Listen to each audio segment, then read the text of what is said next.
Selamat pagi rekan-rekan. Tunggu sebentar ya. Kita nunggu Pagi, teman-teman Pak. masuk. Suara saya kedengaran? Terdengar, Pak. Oke, sip.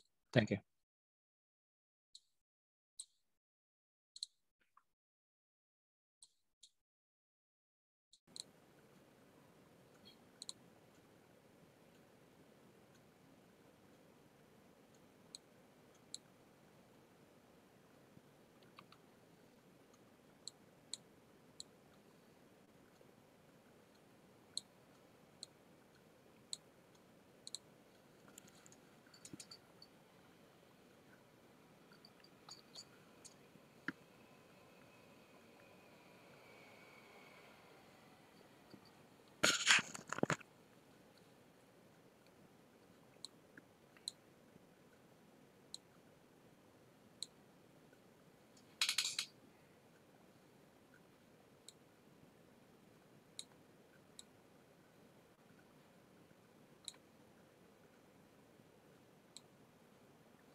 Kelompok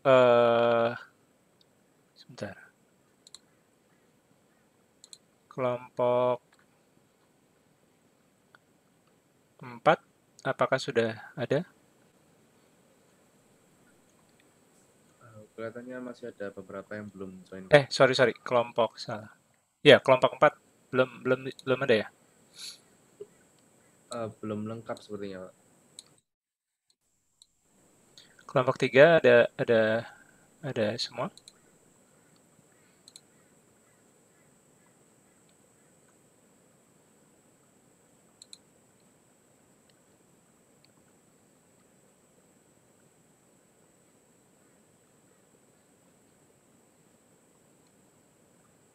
Oke, nggak apa-apa, kita tunggu dulu sebentar.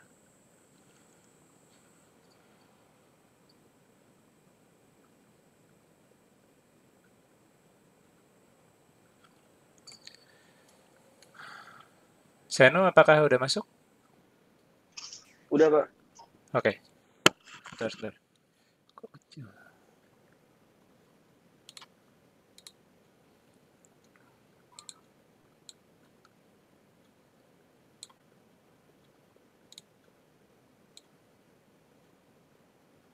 Oke, selamat pagi rekan-rekan mahasiswa. Kelas pengantar permukiman B. Mungkin saya nggak usah sebutkan nama lagi ya karena sudah tahu. Saya Gunawan. Sorry. Saya Gunawan T. Mungkin kalau lebih gampang dikenalnya Pak Gunte. Ya, oke. Terima kasih sudah hadir. Sebelum kita kuliah, kita akan satu dalam doa. Saya pimpin secara Kristiani, silakan berdoa menurut kepercayaan masing-masing. Tuhan, terima kasih atas kesempatan pagi hari ini kami kuliah pengantar permukiman. Tuhan, Engkau menolong supaya kelas kami bisa mendapatkan hasil yang baik dan kami juga bisa menyampaikan materi dengan baik. Tuhan berkati kelompok 4 dan kelompok 3 yang akan memaparkan hari ini dan juga Seno dan semua ketua kelompok yang akan diskusi lebih lanjut. Terima kasih, dalam nama kami berdoa. Amin. Oke, pagi hari ini kita agendanya simple.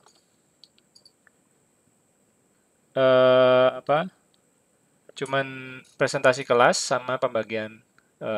Oh ya, mungkin ada sedikit revisi. Saya revisi sedikit untuk UTS-nya karena setelah saya lihat lagi ada paper yang cuma 10 lembar tapi ada paper yang 70 lembar. Jadi kayaknya nanti nggak adil. Takutnya saya dikomplain juga. Yang 70 lembar itu nggak usah semua papernya sih. Kayaknya kita pilih sekitar 20-30 lembar aja dari 70 lembar kalau memang diperlukan ya. Tapi kalau teman-teman mau milih siang hari ini nanti milih kelompok silahkan. Ya ada kemarin sorry minta maaf kemarin mungkin karena saya belum siap ya. Jadi saya UTS-nya saya kirim sekelompok semua paper, tapi tadi malam saya sempat mengkategorisasikan dan saya milihkan yang jumlahnya 20 sampai 30 lembar lah. Ada beberapa yang 50 atau 70 lembar, memang ada juga yang besar karena memang relevan, tapi memang mungkin banyak gambar gitu ya. Jadi yang 70 lembar atau yang 50 lembar itu banyak gambarnya. Jadi jangan khawatir teman-teman yang 30 lembar akan kalah sama apa? Yang 70 lembar akan berat, belum tentu karena gambarnya juga banyak. Yang 20 lembar tapi teksnya banyak juga ada. Jadi teman-teman bisa milih. Saya dengar katanya merancang 4 lagi intensif, jadi oke, saya rasa mungkin paling lambat Senin ya. Senin kita putuskan. Jadi teman-teman untuk bisa mulai mengerjakan UTS-nya. Oke. Kelompok 4 apakah sudah ada? Lengkap maksudnya? Saya sebentar cek dulu. Sudah, Pak.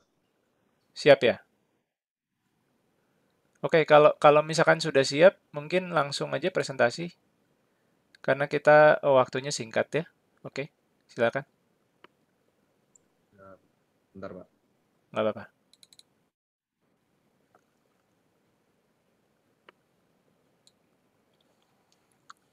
Oh ya, jangan lupa sebutkan kalau untuk yang tanya jawab harus sebutkan nama dan kelompok ya. Soalnya kalau NRP nggak usah, tapi nama dan nama sesuai dengan ini ya. Nama sesuai dengan nama asli di apa di Petra ya. Jangan jangan nama tengahnya ya. Misalkan kemarin ya saya tahu mungkin kebiasaan dipanggil Eduardo misalkan gitu ya. Edo misalkan. Di namanya kan Christophorus, saya nyari Edo mana. Jadi kalau bisa nama, misalkan kemarin ada eh, Arkarna Desak ya kan, panggilnya Desak, tapi eh, di NRP-nya Arkarna. Saya nanti kalau kalau ada komen akan sangat sulit saya ngetrace ya. Tolong dibantu. Kelompok 4 silakan mau presentasi. Silakan share screen. Sudah bisa share screen? Oke. Sip. Silakan.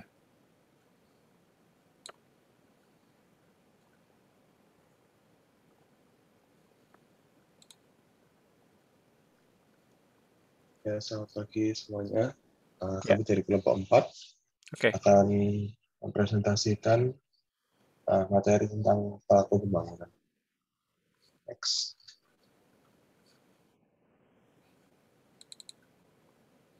Jadi, Sorry, namanya siapa? Aaron Eldad, Pak. Aaron Eldad, oke. Jadi penyelenggara perumahan itu diatur di UU nomor 1 tahun 2011. Pada pasal 19 dan 20 memiliki tujuan tentang pengadaan tempat tinggal yang layak bagi masyarakat, termasuk fasilitas umum yang dibutuhkan. Penyelenggara perumahan dilaksanakan oleh pemerintahan, pemerintah daerah, atau setiap orang. Penyelenggara termasuk perencana, pembangunan, pemanfaatan, dan pengendalian perumahan. Next. Penyelenggara perumahan UU nomor 1 tahun 2011 pasal 5 memiliki isi tentang pembinaan perumahan itu oleh menteri dengan dari skala nasional, gubernur secara skala provinsi, bupati atau wali kota, skalanya kabupaten atau kota. Pembinaan meliputi perencanaan, pengaturan, pengendalian, dan pengawasan. Next. Menurut UU Nomor 1 Tahun 2011, pembagian jenis rumah ada 4, yaitu rumah komersial untuk mendapatkan keuntungan sesuai kebutuhan masyarakat, rumah umum untuk memenuhi kebutuhan masyarakat berpenghasilan rendah, rumah swadaya untuk prakarsa dan upaya masyarakat, rumah khusus untuk memenuhi kebutuhan khusus. Umumnya, rumah umum dan swadaya berhak memperoleh bantuan dari kemudahan dari pemerintah. Next. Ini contoh rumah komersial. Next.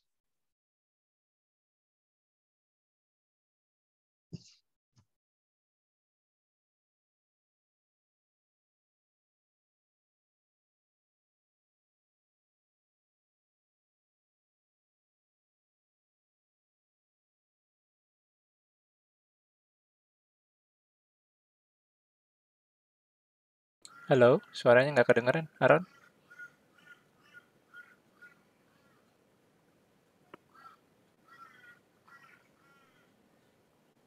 Ini dilanjutkan oleh teman saya, Pak. Oke, silakan.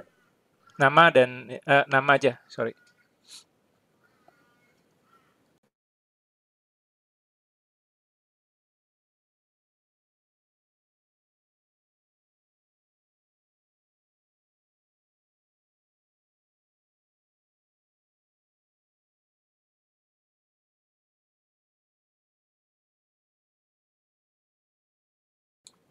Ya, siapa? Silakan.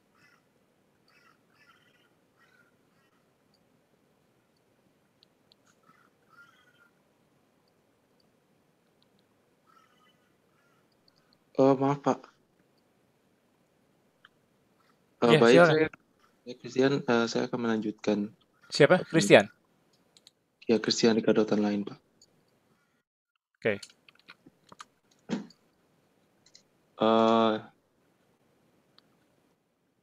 Kemudian ada rumah umum untuk memenuhi kebutuhan masyarakat berpenghasilan rendah. Bisa di next.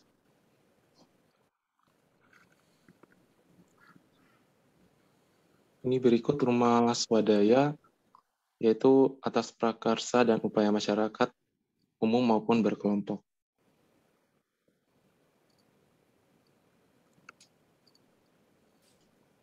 Kemudian ada rumah khusus untuk memenuhi kebutuhan khusus.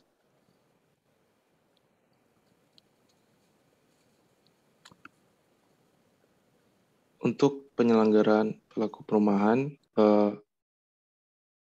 dari jenis-jenis bangunan tersebut, yaitu pertama untuk rumah komersial,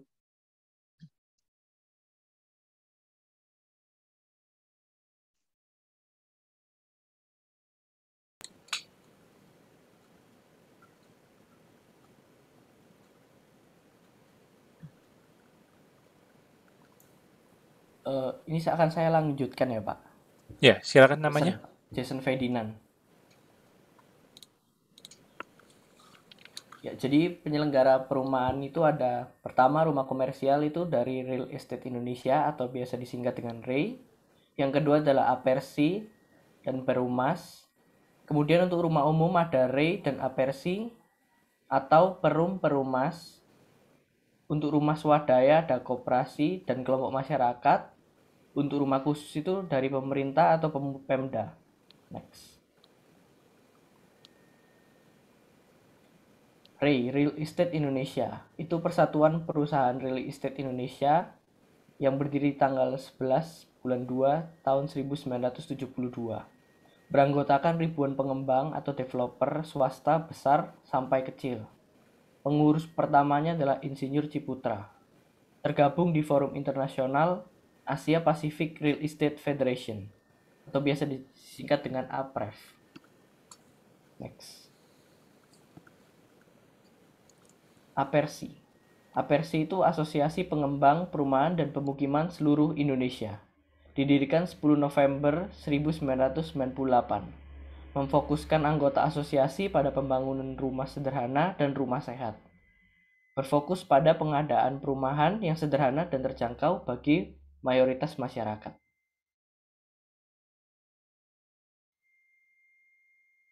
Ya, selanjutnya akan saya lanjutkan. Saya namanya Randy Yohanes, atas nama Randy Yohanes.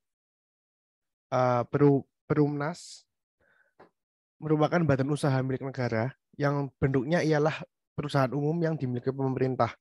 Perumnas ini dijadikan solusi oleh pemerintah agar masyarakat menengah ke bawah dapat membeli rumah yang layak dengan harga yang relatif lebih murah.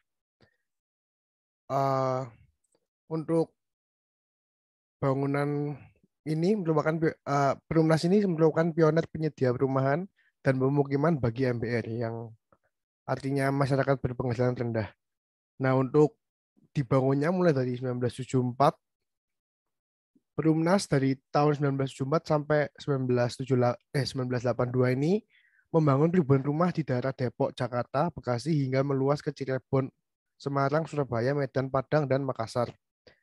Dari tahun 1983 ke 1991, Perumnas membangun rumah susun sederhana yang untuk mendukung program peremajaan perkotaan. Nah, ini program pemerintah untuk mengatasi permasalahan tempat kumuh yang diakibatkan oleh arus urbanisasi.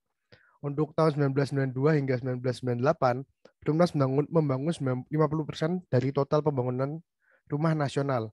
Hal ini disebabkan oleh program pemerintah yang meminta untuk membangun 500.000 rumah sederhana dan rumah sangat sederhana. Di tahun 1999 hingga 2007, Perumnas mengalami restrukturisasi pinjaman perusahaan dan penurunan kapasitas pembangunan karena rakyat menengah ke bawah tidak ingin membeli. Untuk tahun 2008 hingga 2009, Perumnas naik hingga mencapai RKAP 4 kali lipat dari tahun sebelumnya. Perumnas jadi pelopor dan pemimpin pembangunan rusun 1000 tower. Untuk 2010 hingga 2015, Perumnas menjadi penyediaan permaban dan peradaban dan pemukiman di Indonesia dan memiliki target pembangunan 100.000 rumah per tahun. Next.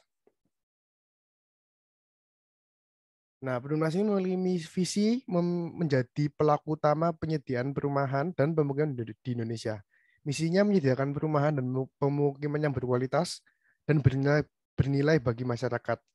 Lalu yang kedua, memberikan kepuasan pelanggan secara berkesinambungan melalui pelayanan prima, mengembangkan dan memberdayakan profesionalisme, menetapkan manajemen perusahaan yang efektif dan efisien, mengoptimalkan sinergi pemerintah BUMN dan instansi lain.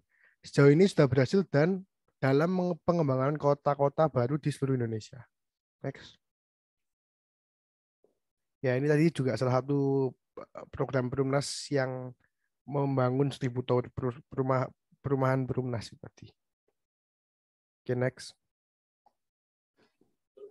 Oke, berikutnya akan saya lanjutkan.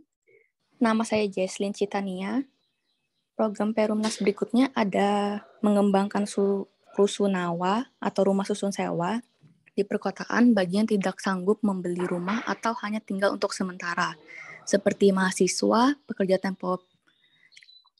temporer.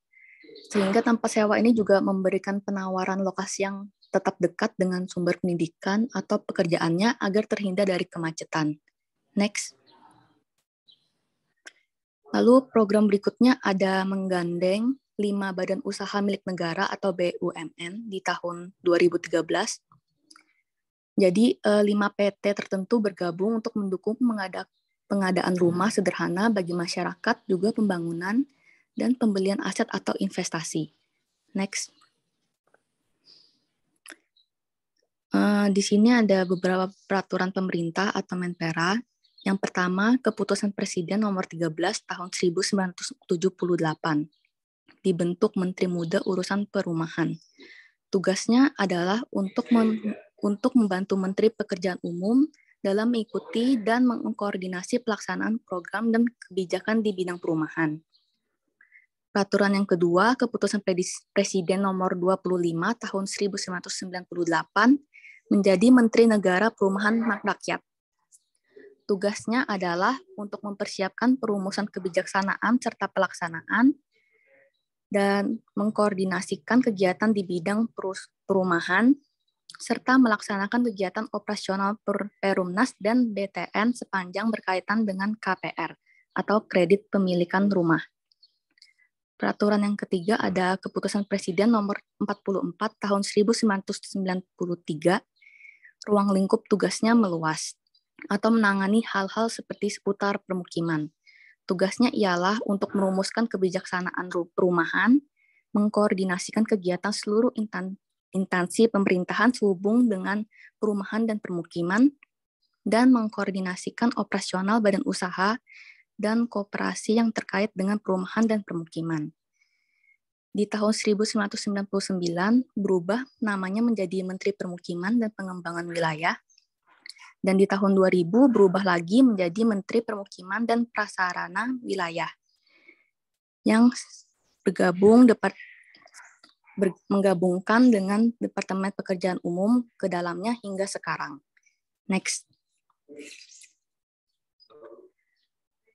Lalu ada Peraturan Kementerian Perumahan Rakyat berdasarkan Keputusan Presiden RI nomor 187 M tahun 2004 yang berisikan unsur pelaksanaan pemerintah yang dipimpin oleh Menteri Pekerjaan Rakyat yang berada di bawah dan bertanggung jawab pada Presiden.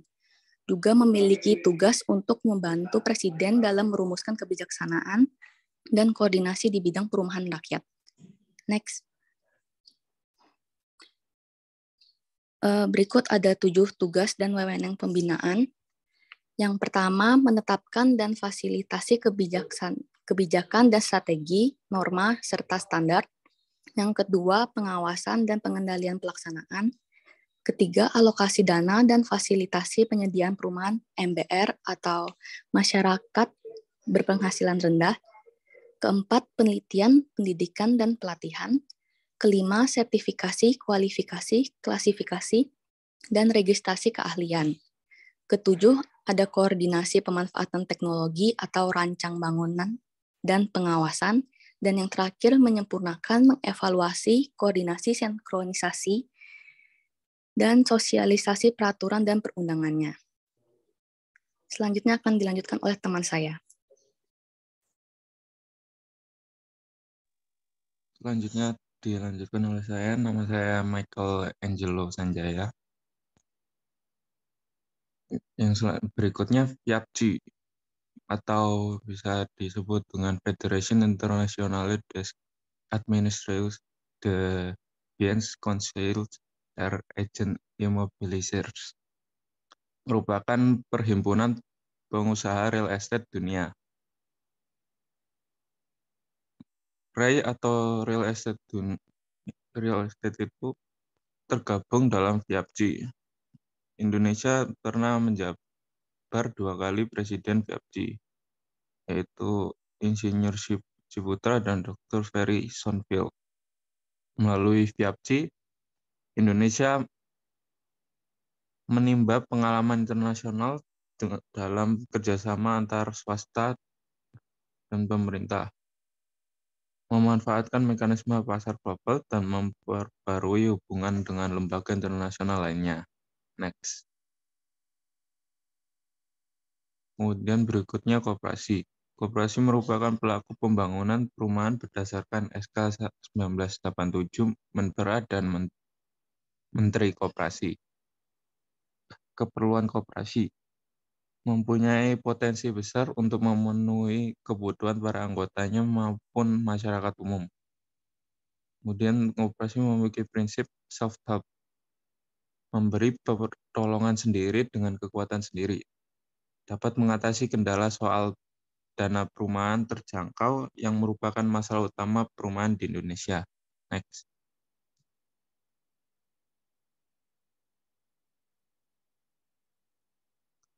Koperasi memiliki peran yaitu yang pertama koordinator, membeli rumah dari developer atau pengembang. Yang kedua pengembang, melaksanakan proyek perumahan. Terus yang berikutnya perannya debitur bank BTN, yaitu untuk memenuhi kebutuhan dana bagi para anggotanya. Dan yang terakhir penjamin kredit KPR BTN, yaitu untuk menjembatani kebutuhan finansial para anggotanya. Next.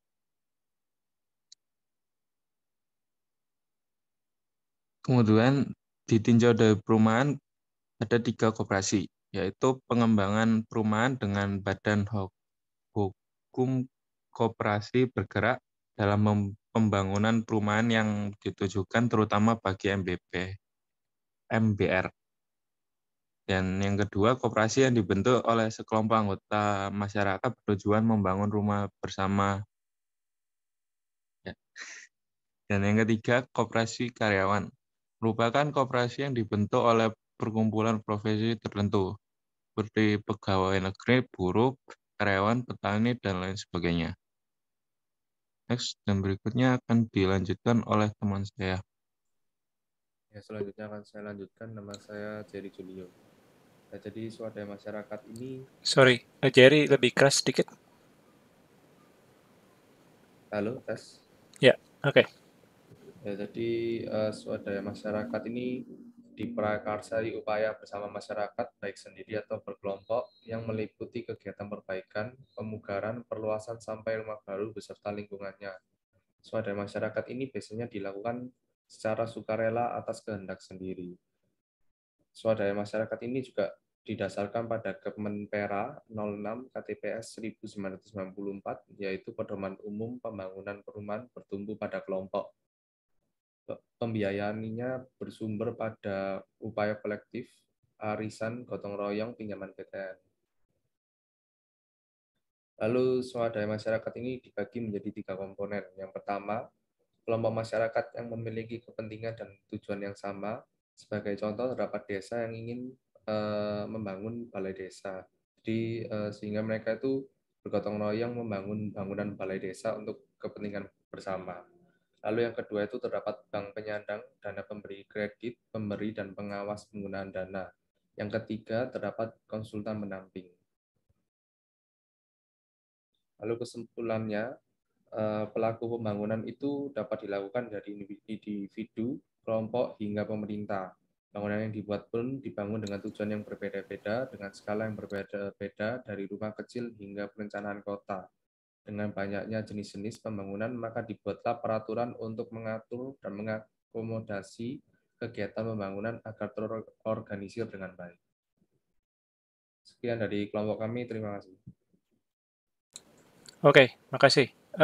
Bisa diturunin dulu slide-nya biar saya giliran.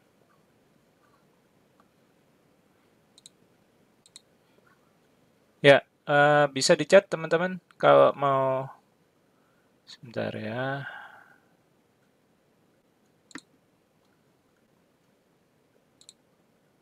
Oke, apakah bisa terlihat slide saya? Bisa, Pak. Bisa, Pak.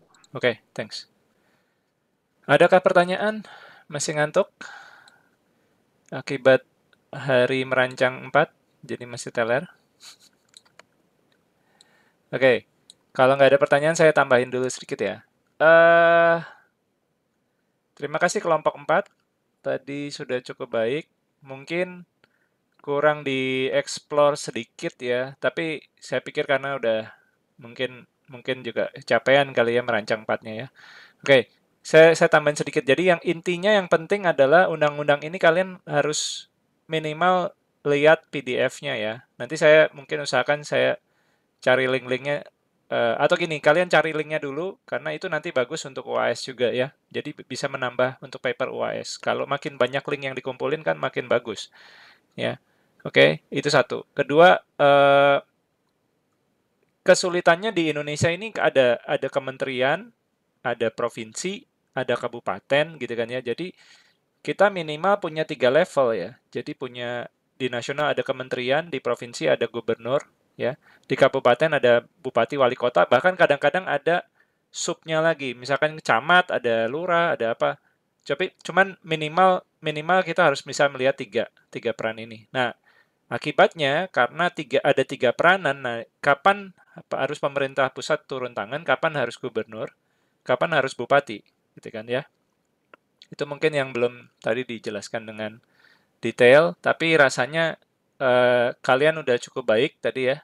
Sama satu lagi rumah khusus. Mungkin bisa tadi presentasinya Aaron, apa bedanya rumah khusus?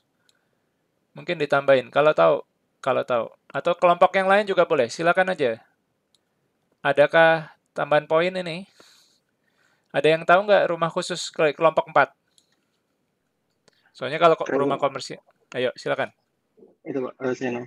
Kayak yang kemarin dijelasin sama Bu Ana gitu Pak. Mungkin seperti itu sih. Jadi yang memenuhi kebutuhan orang-orang yang berkebutuhan khusus gitu kali. Ini siapa, Seno? Iya. Seno. Kelompok 4 nggak ada yang ini, nggak ada yang ngomong. Saya mau ngomong Pak, kelompok 4. Siapa? Nama saya Jesslyn. Oke. Kalau rumah khusus itu mungkin untuk seperti yang terkena bencana, yang habis terkena bencana gitu Pak. Kalau yang tadi Seno bilang, ada satu lagi tadi, silakan. Ayo. Ini Pak, untuk rumah khusus itu namanya. Oh ya, Kristian Dikadatan lain Pak. Oke. Apa itu rumah khusus? Rumah khusus dari namanya saja khusus berarti untuk memenuhi beberapa kebutuhan khusus seperti salah satunya tadi korban bencana, kemudian pengungsi dan juga mungkin untuk pekerjaan-pekerjaan yang mungkin di daerah-daerah sulit. Ya, sulit dijangkau gitu, Pak. Oke. Ini yang agak sulitnya dari undang-undang ini memang kan dia ditentukan berdasarkan kefungsiannya ya. Komersial, umum. Kalau komersial udah jelas ya, itu jadi rumah biasa yang dijual oleh pengusaha, real estate, mau pakai apapun itu pakai rumah komersial. Rumah umum biasanya yang MBR, masyarakat berkebutuhan rendah. Ya, yang dijual biasanya kita dikenalnya RSS. Jadi rumah sangat sederhana. Jadi biasanya rumah sederhana dan rumah sangat sederhana sih ada dua. RS ada RSS. Ini umum. Swadaya pasti yang dibangun sendiri, ya. Jadi bisa jadi papa mama, misalkan siapa Jesslyn ya tadi. Jesslyn bikin rumah sendiri, ya itu swadaya berarti ya. Nah, yang jadi masalah nih rumah khusus apa nih rumah khusus gitu kan ya. Di sini ada informasi di slide ini memenuhi kebutuhan khusus. Tapi padahal di dalam fotonya ada bedanya nggak dari fotonya ada perbedaan nggak? Jesslyn ya? Jesslyn, coba ada perbedaan nggak fotonya? Tadi yang presentasi sebenarnya siapa sih ya? Oh, ini Aaron ya tadi ya. Oke, nggak apa-apa. Jesslyn aja. Jawab, ayo. Ada perbedaan nggak fotonya sama rumah umum tadi?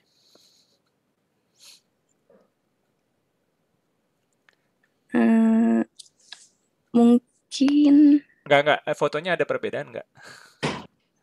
Lihat aja perbandingin. Ini ya tadi rumah umum. Nih. Oh iya. Sama rumah khusus. Ada bedanya nggak?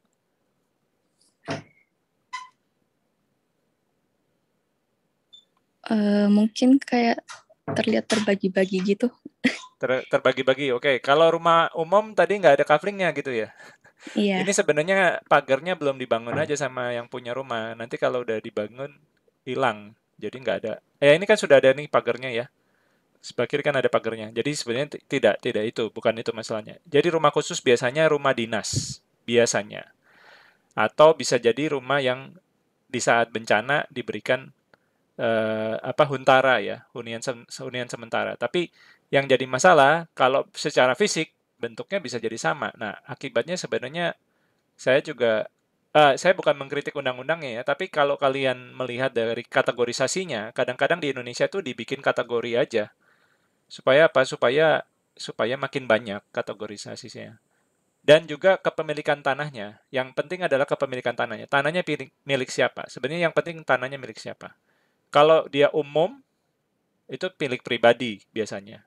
Ya, komersial sama umum biasanya milik pribadi biasanya. Nah, khusus ini milik negara, tanahnya. Rumahnya, nah itu jadi sengketa biasanya rumahnya itu milik siapa, gitu ya. Nanti kita akan bahas. Oke, ada pertanyaan? Kayaknya saya tadi yang paling banyak itu sih. Sama satu lagi koperasi ya. Koperasi tadi lemes banget presentasinya ya. Mungkin nanti besok harus sarapan dulu sebelum presentasi, Michael. Oke, berikutnya kelompok ini deh daripada kita pertanyaan boleh ya. Nanti silakan sebentar saya stop dulu. Pertanyaan masih boleh ditanyakan. Silakan kelompok 3.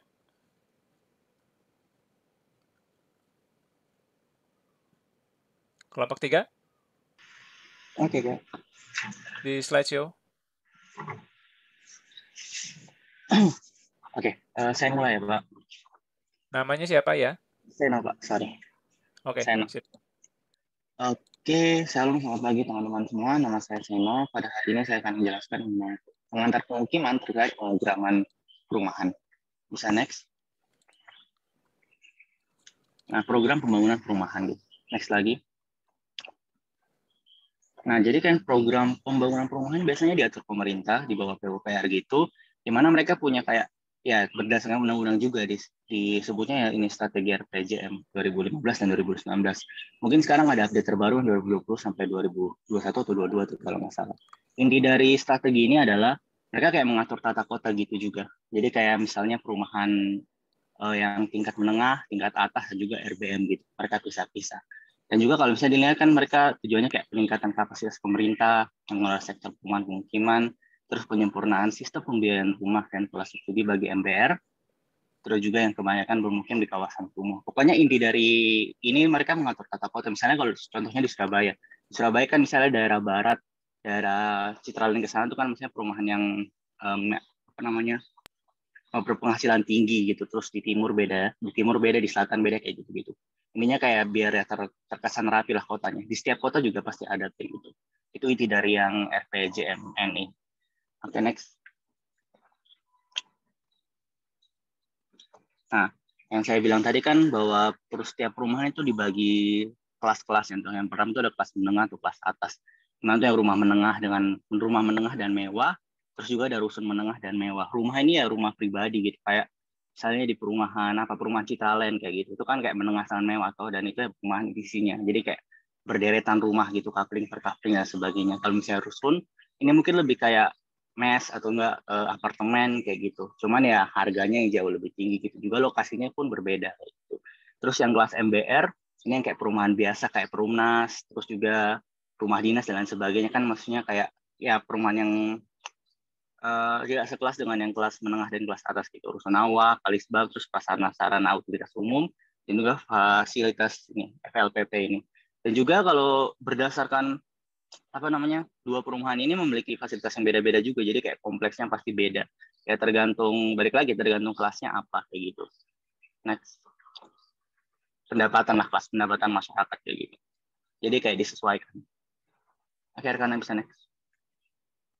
Nah, balik lagi, dia tergantung kelas dan pendapatan masyarakat dan juga tergantung pasarnya gitu. Jadi mereka kayak pemerintah ini membangun perumahan, targetnya ke siapa? Apakah targetnya ke masyarakat biasa atau targetnya ke masyarakat yang pendapatannya banyak kayak gitu, kayak pengusaha-pengusaha ataupun ya anggota-anggota gitu, anggota-anggota dewan dan sebagainya kayak gitu. Masih sebelumnya, sorry.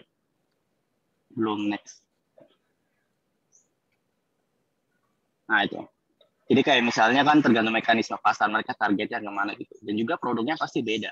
Yang pertama kan ada luas bangunan dan coupling. Misalnya kayak perumahan yang harganya kisar 500 sampai 1 M.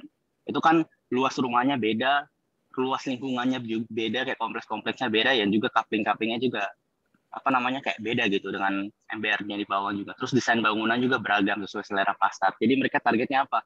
Jadi kayak misalnya developer lihat, oh masyarakat ini mereka suka yang lebih modern. Jadi ya udah mereka bangun pemukiman dengan desainnya modern gitu. Misalnya kalau target developer mau bangun satu perumahan terus ngelihat target cowok mereka suka kayak klasik atau lebih ke tradisional gitu, ya udah mereka bangun ngikuti permintaan pasar juga kayak gitu ya. Untuk apa ya? Pertama ya balik lagi untuk keuntungan gitu, soalnya kan kalau misalnya jauh dari permintaan pasar otomatis nggak ada yang mau beli, bukan nggak ada yang mau beli juga sih, kayak peminatnya bakal lebih turun dibandingkan yang sesuai target pasar kayak gitu. Terus juga sarana dan prasarananya, misalkan di Surabaya kalau misalnya daerah barat kan tuh ada West Side Park lah kalau nggak salah gitu, itu kan kayak perumahan elit toh, terus di depannya itu kan ruko-ruko. Nah itu juga sesuai prasarana yang sesuai target pasar kayak gitu. Misalkan di perumahan elit di depannya kayak warung kopi atau enggak angkringan, itu otomatis jauh kayak lebih kontras aja gitu. Mungkin pemasukan dari yang warung ini juga pasti nggak sebanyak ketika warung ini buka di kalangan masyarakat umum biasa kayak gitu. Makanya developer juga ya udah kita sesuaikan dengan pasar, ya udah kita bangun ruko, kita bangun ini sesuai dengan yang gaya hidup mereka, lifestyle mereka kayak gitu. Itu terkait sarana utilitas pun juga sama gitu, kayak jalur akses kendaraannya gimana. Palingan kalau di perumahan elit kan dia jalannya jauh lebih lebar gitu dibandingkan kayak Perumnas dan lain sebagainya kayak gitu. Mereka sesuaikan. Jadi kayak lihat ini satu rumah bisa mereka punya berapa mobil, terus mereka punya berapa kendaraan gini. Ya intinya kayak gitu sih. Terus juga lokasinya juga berbeda. Misalnya di lokasinya lihat kayak ini di tengah kota atau di pinggiran kota kayak gitu. Dan pasti harganya juga jauh berbeda. Misalnya di tengah kota, otomatis kalau misalnya lokasinya strategis, misalnya dekat bandara ataupun dekat mall ataupun dekat sarana yang banyak, sarana publik yang lumayan ramai, itu pasti harganya jauh lebih mahal gitu dibandingkan misalnya pinggiran kota dan ya jauhnya aksesnya jauh dari kota kayak gitu. Tapi kalau misalnya beda lagi, misalnya di pinggiran kota itu view-nya mendukung ataupun lingkungan atau alamnya mendukung, balik lagi harganya juga pasti bakal naik dibandingkan di tengah kota. Semuanya tergantung lingkungan sih mereka ngelihatnya kayak gitu. Terus juga luas kawasan juga pun sama, mereka lihat kawasannya ini mau bangun per tanah itu berapa, terus per ini juga berapa kayak gitu. Balik lagi lihat harga pasarnya juga. Dan juga harga jualnya. Misalnya rumah yang menengah itu ya pasti 400 sampai 800 juta. Itu sudah termasuk menengah. Tapi untuk skala rumah mewah ya 1 sampai 5 miliar itu yang ya kompleksnya tuh bisa jauh di pinggiran kota tapi kompleksnya sejuk banget gitu. Ada di tengah kota tapi kayak tentram banget. Itu yang biasa di kelas menengah. Kalau kelas mewah, kalau misalnya kelas menengah ya sederhana kayak gitu, kayak ada juga yang enak tapi ada juga yang kayak masih terdengar kebisingan kota juga kayak gitu. Terus juga jumlah pasokan dan permintaannya juga lagi. Jadi kayak developer tuh mereka lebih ngelihat lingkungan dan juga ngelihat pasar ini membangunnya gimana. Developer dan ya pasti berurusan dengan PUPR juga, pemerintah juga kayak gitu untuk perumahan kayak gini. Oke, next. Nah, sarana umum yang seperti saya bilang tadi toh, misalnya ada ruko atau multifunction hall, perkantoran, gym, spa, swimming pool, tennis court, children playground, garden, dan minimal. Itu biasanya untuk kayak, misalnya kalau selengkap ini pasti otomatis sudah termasuk perumahan elit kayak gitu. Tapi misalnya untuk perumahan menengah, mungkin hanya ada beberapa dari sini juga gitu. Mungkin kayak garden atau enggak minimal gitu. Tapi misalnya kalau sudah masuk kayak ada swimming poolnya, ada tennis court-nya, ada children playground-nya, dan juga ada beberapa fasilitas lain itu sudah termasuk kayak kelas atas lah. Yang balik lagi yang harga jualnya mungkin 1 sampai 5 miliar kayak gitu. Next. Nah ini, terusnya kan kalau teman-teman di perumahan gitu, misalnya kalian beli rumah kan harga yang rumah yang di sudut dibandingkan rumah yang di pertengahan itu kan beda gitu harganya. Soalnya kan kalau di rumah sudut ini biasa disebutnya rumah hut kalau nggak salah gitu. Jadi kayak rumah ini pasti yang rumah yang punya biasanya kan kalau rumah di tengah-tengah itu dia tampak kiri dan tampak kanan nggak ada, soalnya dia nempel dengan kaping tetangga atau hanya di depan dan belakang. Tapi misalnya rumah huk ini terletaknya di sudut dan juga otomatis dia punya tampak kiri, antara tampak kiri atau tampak kanan lah, tergantung posisinya di mana gitu.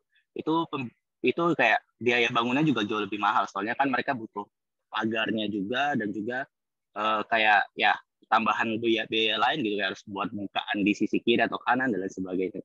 Itu yang buat kayak misalnya teman-teman mau beli rumah terus kayak rumah di sudut itu pasti cepat habis. Rumah yang kayak di tikungan, di belokan itu pasti cepat habis dan juga pasti harganya lebih mahal karena itu yang paling enak misalnya. Soalnya dia punya halaman, pasti halaman sampingnya pasti ada kayak gitu. Karena jauh dari paling tetangga, balik lagi. Oke, next. Silakan selanjutnya. Thank you. Ya, saya lanjut. Nama saya Arkarna Desa. Ini saya lanjut yang mengenai perumahan skala besar. Sebelumnya saya baca di peraturan pemerintah nomor 12 tahun 2021, pasal 21B itu perumahan skala besar itu merupakan kumpulan rumah yang terdiri paling sedikit 3.000 unit rumah.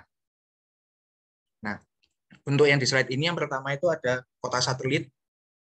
Jadi kota satelit ini pada intinya itu sebagian besar sarananya itu masih tergantung dari kota induknya. Jadi dari kota misalnya di Surabaya, dia masih tergantung sama kota induknya Surabaya itu. Nah, untuk yang kedua, ini ada perumahan skala besar kota mandiri. Kalau kota mandiri ini kebutuhannya dan sarana prasarananya itu nggak tergantung sama kota induknya. Jadi dia kayak bisa berdiri sendiri. Contohnya di sini di PIK ya, Pantai Indah Kapuk di Jakarta. Karena banyaknya akses, bisa dari Kebayoran Lama, Kebayoran Baru, dari Ciputat, dan aksesnya juga mudah buat ke Bandara Sota atau ke Tangerang. Nah, yang kedua ini ada program rusun menengah atau mewah. Jadi mekanismenya itu tergantung pasar ya, produknya juga, dan biasanya rusun atau apartemen menengah ke atas ini pakai sistem sewa, tapi juga ada yang pakai sistem hak milik, jadi dibeli gitu. Kalau sewa kan kita biasanya tahunan, bayar per tahun gitu, tapi ada juga yang dibeli. Nah, contohnya itu ini, ada Puri Matahari. Kalau yang saya baca di internet, di website, suatu website gitu, Puri Matahari ini ada yang unitnya itu bisa disewa, ada juga yang unitnya itu bisa dibeli. Seperti itu. Nah, lalu ini ada super block, kebutuhannya untuk mixed use ya. Jadi kebutuhan yang kompleks gitu. Suatu kompleks multifungsi dengan lahan relatif kecil dan kepadatannya yang tinggi atau KLB-nya tinggi. Kompleks compact development. Nah, lalu ini untuk kebijakan perumahan dan kawasan permukiman. Jadi yang tadi RPJMN itu merupakan rencana pembangunan jangka menengah. Jadi untuk pembangunan skala nasionalnya yang di poin 6.6.3 ini, yaitu membangun perumahan dan kawasan pemukiman, pemerintah itu maunya fokus pada MBR, jadi masyarakat berpenghasilan rendah, berkebutuhan rendah. Terutama untuk meningkatkan standar hidup dari masyarakat 40% terbawah. Jadi dari 0 sampai 40% seperti itu. Nah, lalu untuk PPT ini itu menjelaskan tentang sebaran rumah sangat murah atau rumah sangat sederhana gitu ya. Di lokasi PPI ini masih tahun 2012, mungkin masih belum diupdate karena saya belum nemu updateannya tahun 2021 juga.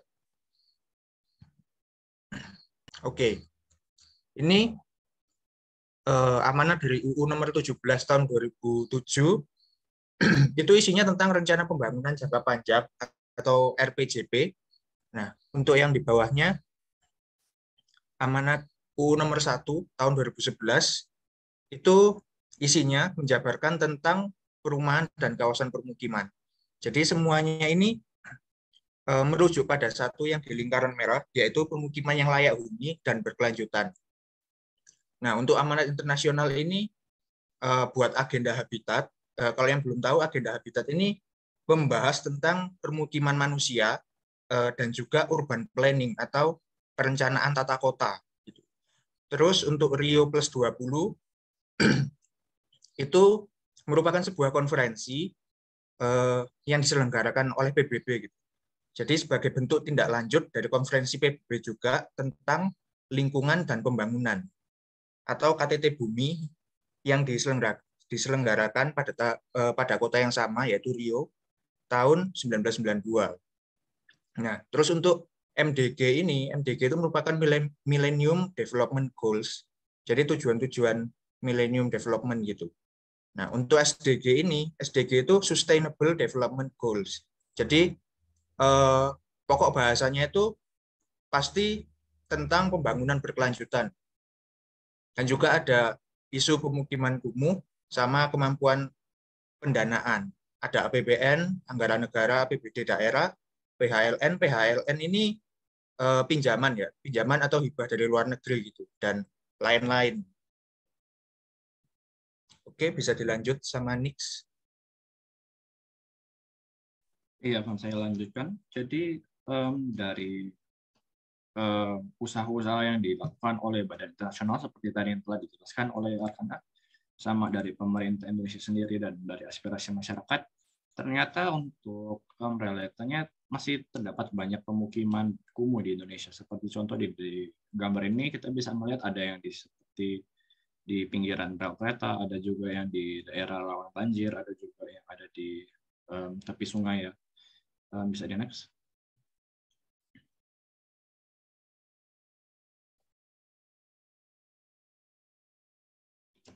Halo.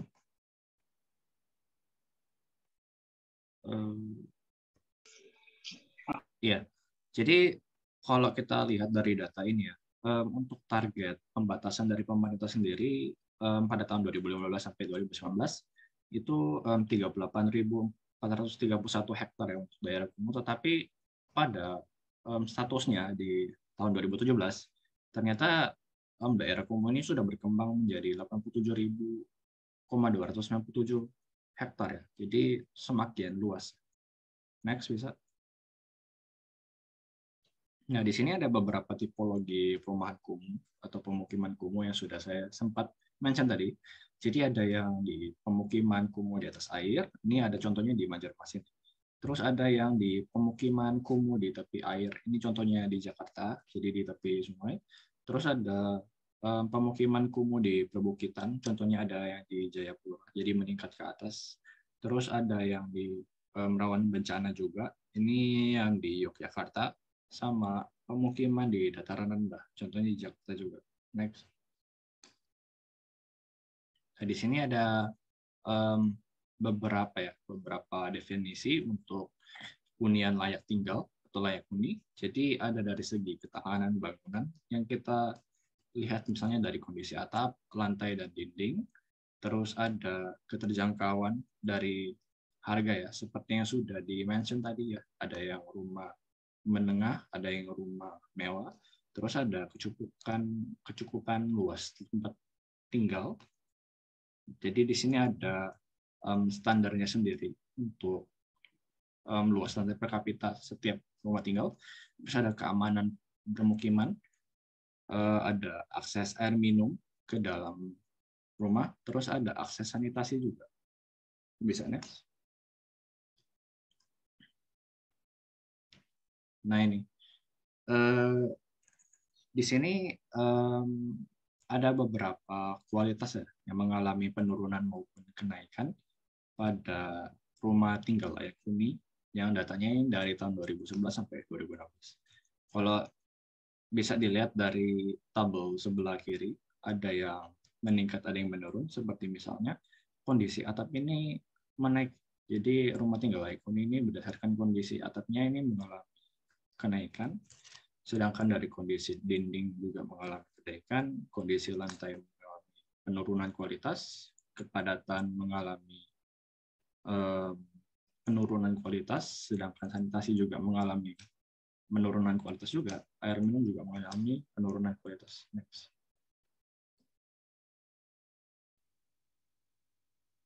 Nah ini ada sebuah cerita ya dari dua orang. Jadi yang pertamanya ada Pak Suparno. Singkat cerita, istrinya ini sakit ya, jadi sudah lumpuh dan dia harus bekerja keras. Anaknya juga ada 2 anak dan harus juga bekerja keras itu untuk mencari nafkah. Dan tempat tinggal mereka ini berada di sebelah rel kereta ya, yang masih aktif. Jadi tempat tinggal ini bisa dibilang kumuh gitu, karena hanya beralaskan kardus dan sisa-sisa barang bekas yang di pulung mereka itu. Bisa next. Nah ini juga ada Bapak Dadang. Jadi Bapak Dadang juga tinggal di bantaran rel kereta, sama seperti Pak Suparno ya tadi. Bersama ibu dan 3 orang anaknya, terus mengalami sakit ya, karena memang mungkin untuk kondisinya kumuh ya, jadinya istrinya ini meninggal karena tuberkulosis gitu. Jadi kita bisa mempelajari bahwa Pak Suparno dan Pak Dadang ini memiliki akses kepada hunian, tapi sebenarnya layak tinggal atau enggak sih? Jadi pertanyaannya ini masih banyak orang-orang seperti mereka di Indonesia, tapi apa yang bisa kita lakukan? Next. Oke, nama saya Ongko dan saya mau menunjukkan presentasinya. Nah, jadi di sini ada program 100 yang merupakan program yang sudah dimulai sejak tahun 2019. Nah, tujuan dari program ini adalah menjadikan kawasan kumuh menjadi tidak kumuh lagi. Dan sesuai dengan namanya, program 100 artinya mencapai 100% akses air minum, mengurangi kawasan kumuh 0%, dan 100% akses sanitasi untuk masyarakat di Indonesia. Next. Nah, selanjutnya ada program nasional pengentasan permukiman kumuh. Program ini sendiri dibagi menjadi dua, yaitu urban, yang dikenal dengan kotaku, dan yang kedua ada rural, yang bertujuan untuk mencegah tumbuh kembangnya pemukiman kumuh dan meningkatkan kualitas kawasan permukiman pedesaan melalui pemenuhan standar pelayanan minimal. Next.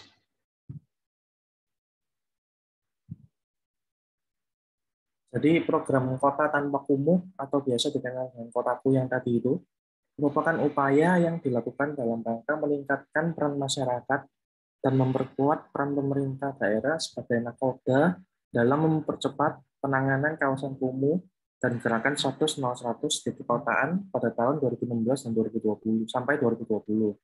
Nah, cara yang dilakukan untuk mempercepat kegiatan tersebut berupa kolaborasi antara pemerintah daerah dan pemangku kepentingan lainnya. Dan yang kedua yaitu pembangunan infrastruktur berbasis masyarakat. Next. Oke, jadi di sini ada pola-pola penanganan dalam peningkatan kualitas perumahan kumuh dan permukiman kumuh. Jadi yang pertama itu ada pemugaran, lalu yang ada peremajaan, dan yang ketiga ada pemukiman kembali. Next. Nah, ini adalah contoh dari pola pemugaran. Tampak dari gambar itu bahwa pola pemugaran ini merupakan kegiatan yang dilakukan untuk perbaikan dan pembangunan kembali pemukiman atau dan perumahan yang tidak layak menjadi layak. Next.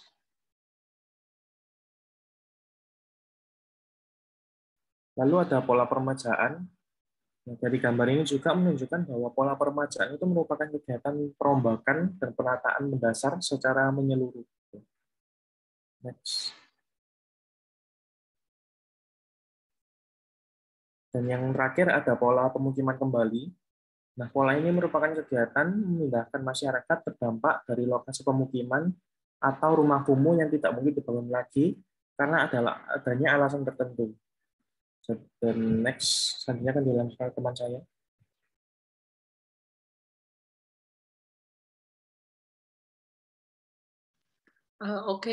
Berikutnya akan saya lanjutkan. Sebelumnya perkenalkan, nama saya Alvis Angelo Christian.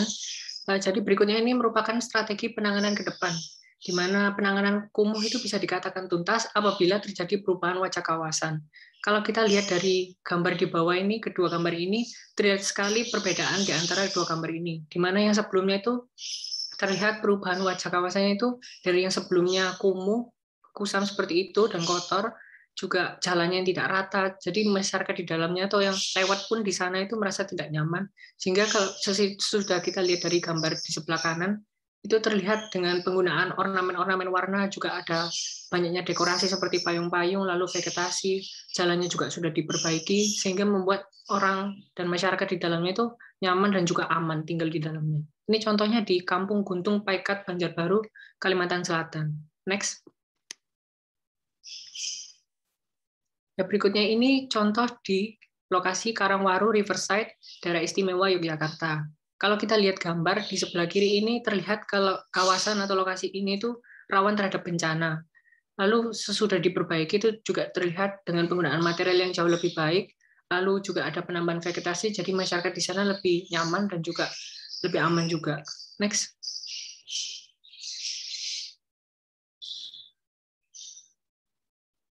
Berikutnya ini salah satu contoh dari di Kampung Atas Air Margasari, Balikpapan, lokasinya di Kalimantan Timur, yang memenangkan juara 1 Inovasi Manajemen Perkotaan Kemendagri 2011 dan juga juara 1 Penataan Kawasan Kumuh Perkotaan Kemendagri 2008. Kalau kita lihat gambar di kiri atas yang sebelumnya ini, terlihat sekali kalau kondisi lokasi atau kawasan itu kumuh dan juga tidak menutup kemungkinan kalau masyarakat di sana itu membuang sampah sembarangan.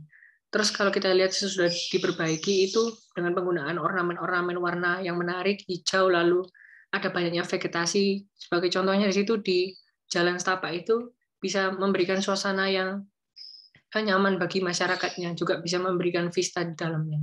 Next.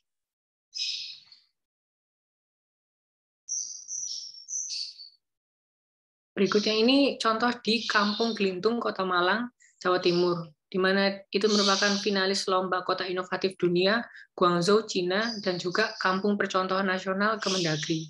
Kalau kita lihat di gambar yang sebelumnya, di kiri atas ini, itu terlihat jelas kalau jalan di sana itu tidak beraturan dan juga berlubang, sehingga bisa menyebabkan kecelakaan. Lalu juga ada gambar di sebelahnya ini terlihat ada genangan air yang cukup tinggi, bisa menyebabkan banjir, lalu setelah diperbaiki terlihat bahwa perbedaannya dengan penggunaan banyaknya vegetasi dan juga pola penanganan pembuangan air yang jauh lebih baik, sehingga tidak ada bagian yang tersumbat yang menyebabkan banjir. Next.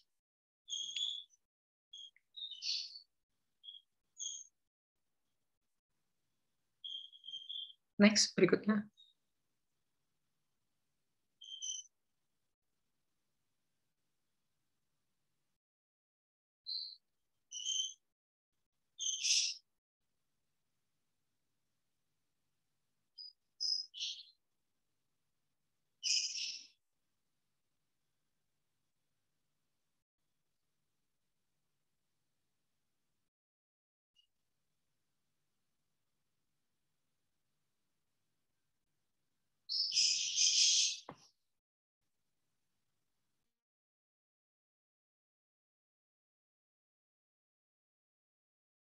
Ya, gimana? Bentar Pak, yang share screen nge-lag sinyalnya. Oh, oke. Oke. Nggak masalah. Oke, sambil nunggu yang share screen, kita boleh tanya-tanya. Itu saya juga kasih list, bukan kasih list ya, kasih video yang menarik untuk kampung di Beratang Wonokromo. Ya, kalau nanti kalian, sayangnya kita nggak bisa putar seluruh videonya, tapi kalau, sorry.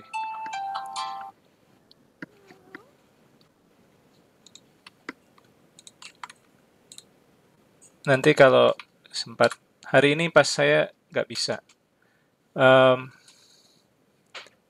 Nggak bisa sampai maksimal, mungkin minggu depan ya kita coba bahas lebih lanjut. Karena masih belum bisa. Diganti sama Ongko aja. Silakan Ongko. Yuk.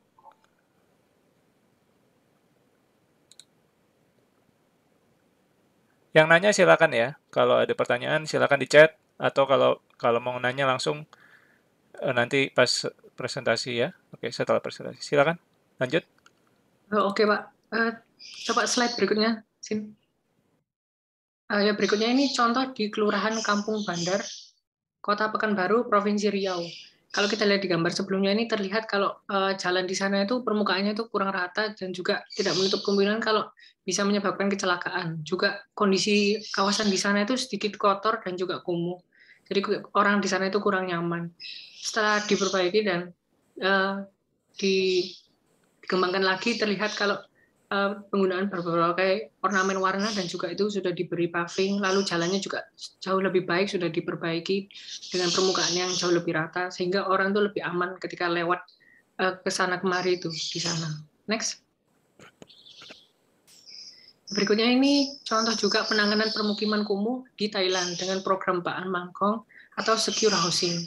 Kalau kita lihat di contoh yang pertama yang namanya susah dibaca ini, sebelum di-upgrade ini terlihat kalau tatanan massa di sana itu berantakan dan kurang teratur, sehingga menyebabkan sirkulasi di dalamnya itu kurang nyaman juga untuk orang di dalamnya, untuk masyarakat yang tinggal. Lalu setelah di-upgrading, terlihat kalau tatanan massa di sana itu disusun secara teratur dan beraturan, sehingga menyebabkan sirkulasinya itu jauh lebih baik, jauh lebih sederhana, dan lebih lancar ketika orang ke sana kemari berlalu lalang di dalamnya. Lalu untuk contoh yang kedua juga, ini kurang lebih hampir sama kasusnya dengan Kampung Pulo yang tadi, yang pertama, di mana itu pemukiman yang dekat sungai. Itu juga kalau kita lihat sekilas gambarnya itu terlihat seperti hunian yang kurang layak, juga rawan terhadap bencana. Dan juga masyarakat juga mungkin juga bisa membuang sampah sembarangan justru ke sungai itu. Setelah di-upgrading dengan penggunaan beberapa material dan juga penggunaan warna yang menarik, itu bisa membuat hunian itu jauh lebih layak ditinggali oleh masyarakat. Next. Berikutnya ini ada program rumah atau rusun sederhana, di mana harga jualnya yang terbatas. Misalnya 88 juta di Pulau Jawa. Nah, produknya ini luas rumah atau kapling itu terbatas, tergantung di setiap kondisi, di setiap wilayahnya. Lalu yang kedua, desainnya itu standar. Contohnya luas bangunan sebesar 36 meter persegi, kali 1,5 juta, ketemunya 54 juta. Lalu luas kaplingnya sebesar 68 meter persegi, kali 500.000, ketemunya 34 juta. Kemudian prasarana, sarana, dan utilitas Sorry, umum. bisa dipercepat sedikit ya, nggak usah dibaca satu-satu slide-nya. Oke, Pak. Dan kayaknya tadi deskripsinya terlalu panjang. Ya, oke, dipercepat ya. Oke, thanks. Oke, Pak. Tadi prasarana dan sarana dan utilitas umum itu terbatas, sehingga diperlukan program PSU atau Kasiba Lisiba. Lalu lokasi di sekitar kota besar dan lahan itu relatif murah, serta luas kawasan itu relatif kecil, kurang dari 100 hektar. Lalu pasokan itu tergantung pada permintaan, sehingga meningkatkan daya beli masyarakat itu diperlukan yang namanya program FLPP. Next. Ini merupakan salah satu contoh program rumah sederhana dengan dana rumah tipe 32 dan juga dana rumah tipe yang 65. Selanjutnya bisa dilanjutkan teman saya. Ya, selanjutnya saya yang bagian menjelaskan untuk Rusun Urip Sumoharjo ini. Sebelumnya saya Aaron Abraham Pangalela, bisa 7203x80. Nah, di Rusun Urip Sumoharjo ini didirikan tahun 1982, terus selesainya itu 1985. Terus bangunan ini terdiri dari 3 blok, tiap lantai 10 unit hunian. Terus 10 total unit huniannya itu ada 120 unit. Ukurannya itu di kisaran antara 3 meter kali 6 meter sama 2 meter kali 0,8. Terus berupa balkon belakang. Terus selasa depan 1,5 meter. Nah, ini ada sedikit fotonya dari ruang tidur, kamar mandi, dapur, sama bentuk rusunnya. Ya, bisa di next. Ya, selanjutnya itu ada program Kasiba. Program Kasiba itu pertunjukan teknis kawasan setiap bangunan dan lingkungan setiap bangun yang berdiri sendiri. Terus kawasan siap bangun ini selanjutnya disebut Kasiba. Adalah sebidang tanah yang fisiknya telah dipersiapkan untuk membangun perumahan dan pemukiman skala besar yang terbagi dalam suatu lingkungan siap bangun atau lebih. Yang pelaksanaannya dilakukan secara bertahap dengan lebih dahulu dilengkapi dengan jaringan primer dan sekunder. Prasarana lingkungan sesuai dengan rencana tata ruang lingkungan yang ditetapkan oleh pemerintah. Dan kota memenuhi persyaratan membangun pelayanan prasarana dan sarana lingkungan. Khusus untuk daerah khusus Ibu Kota Jakarta, rencana tata ruang lingkungannya ditetapkan oleh pemerintah daerah khusus Ibu Kota Jakarta. Ya, bisa di next. Ya, selanjutnya itu juga ada program Lisiba. Nah, Lisiba itu singkatan dari lingkungan siap bangun. Lingkungan siap bangun itu selanjutnya disebut Lisiba.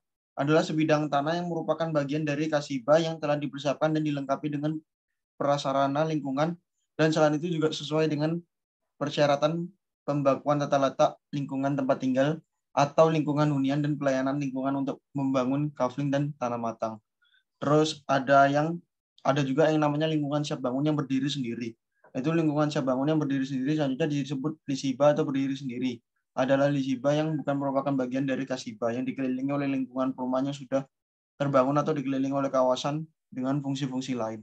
Ya, bisa di next.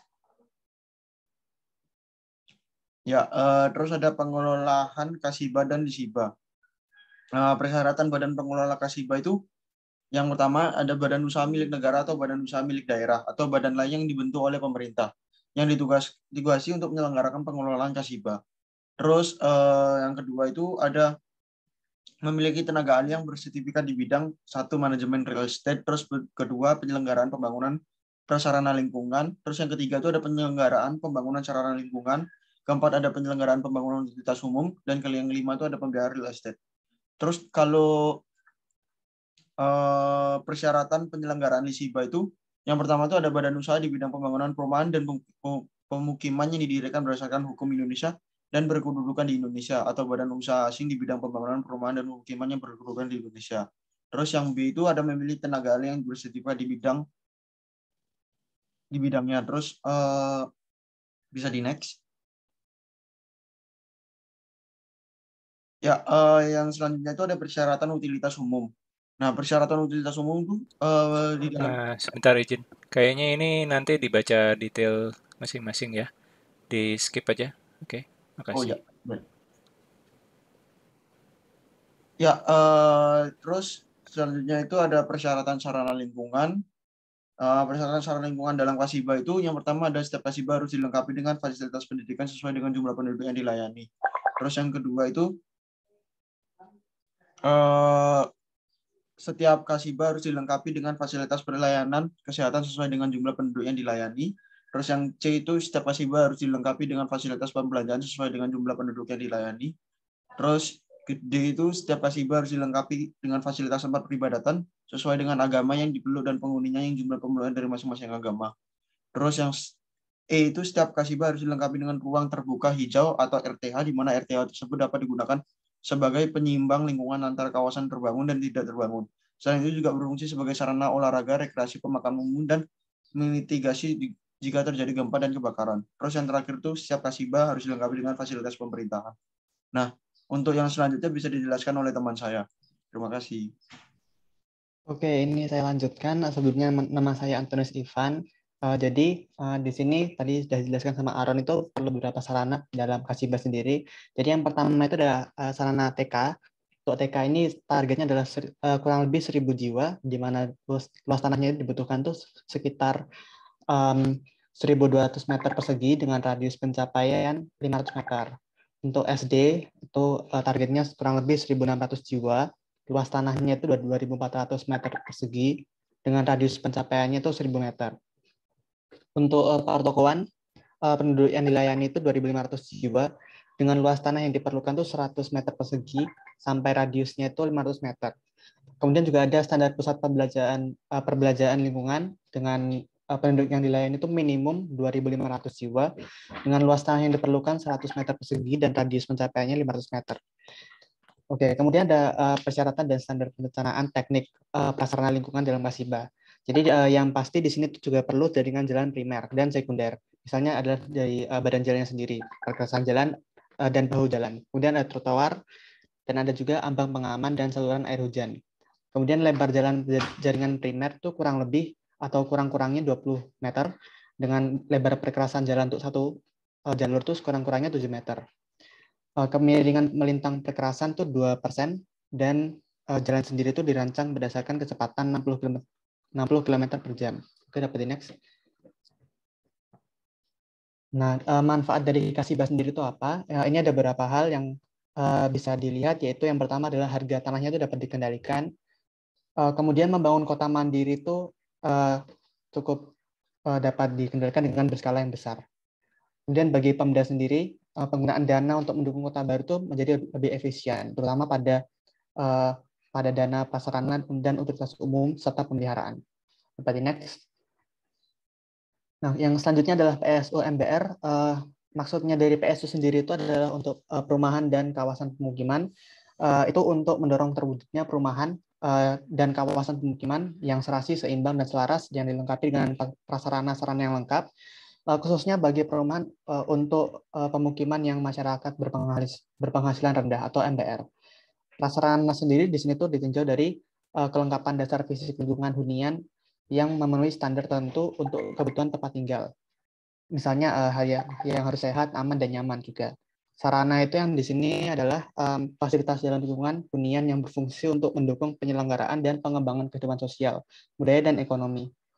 Untuk utilitas umumnya sendiri itu ya untuk kelengkapan penunjang bagi para penghuninya sendiri. Dapat next. Oke, ini ada beberapa komponen PSU yang teman-teman bisa lihat. Yang pertama dibutuhkan itu pasti adalah jalannya juga. Jalannya juga diperlukan. Kemudian ada PJU, itu lampu penerangan jalan umum. Kemudian ada sarana lingkungan, ada jaringan listrik, ada jaringan telepon dan air, dan kemudian juga perlu jaringan air minum. Kalau di sini dia pakainya sumur, kalau pakai tanda juga bisa. Ada tempat pembuangan sampah sementara, misalnya Sorry, Ivan. sampah dan Jangan dibahas satu-satu di itu Oke. aja, di umum aja ya, soalnya udah waktunya mepet. Oke, mungkin dapat Terima di next. kasih. Oke, ini ada DED, Detailed Engineering Design.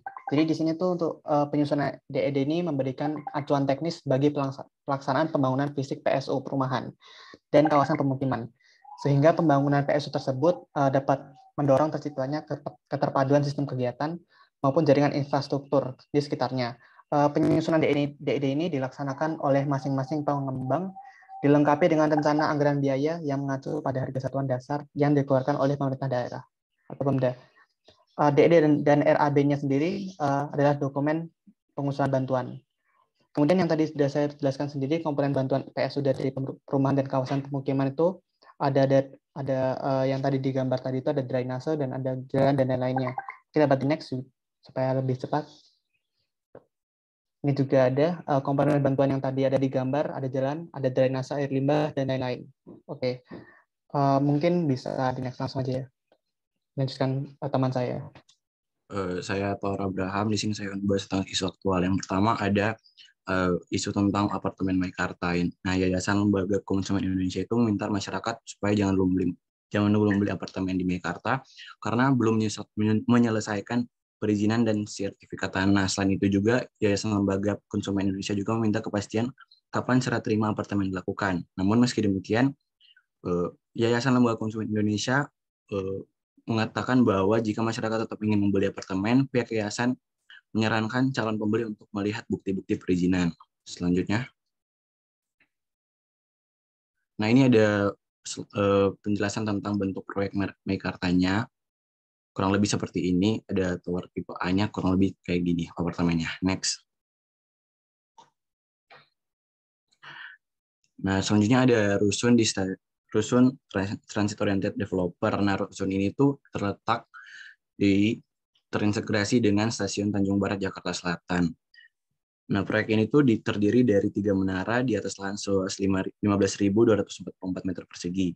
Menurut Dirut Perumnas, Bambang Triwibowo, bangunan ini akan memiliki 29 lantai yang terdiri atas 1.232 unit.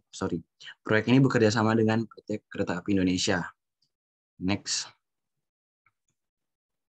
Nah, ini ada prinsip transportasi di rusun TOD tadi.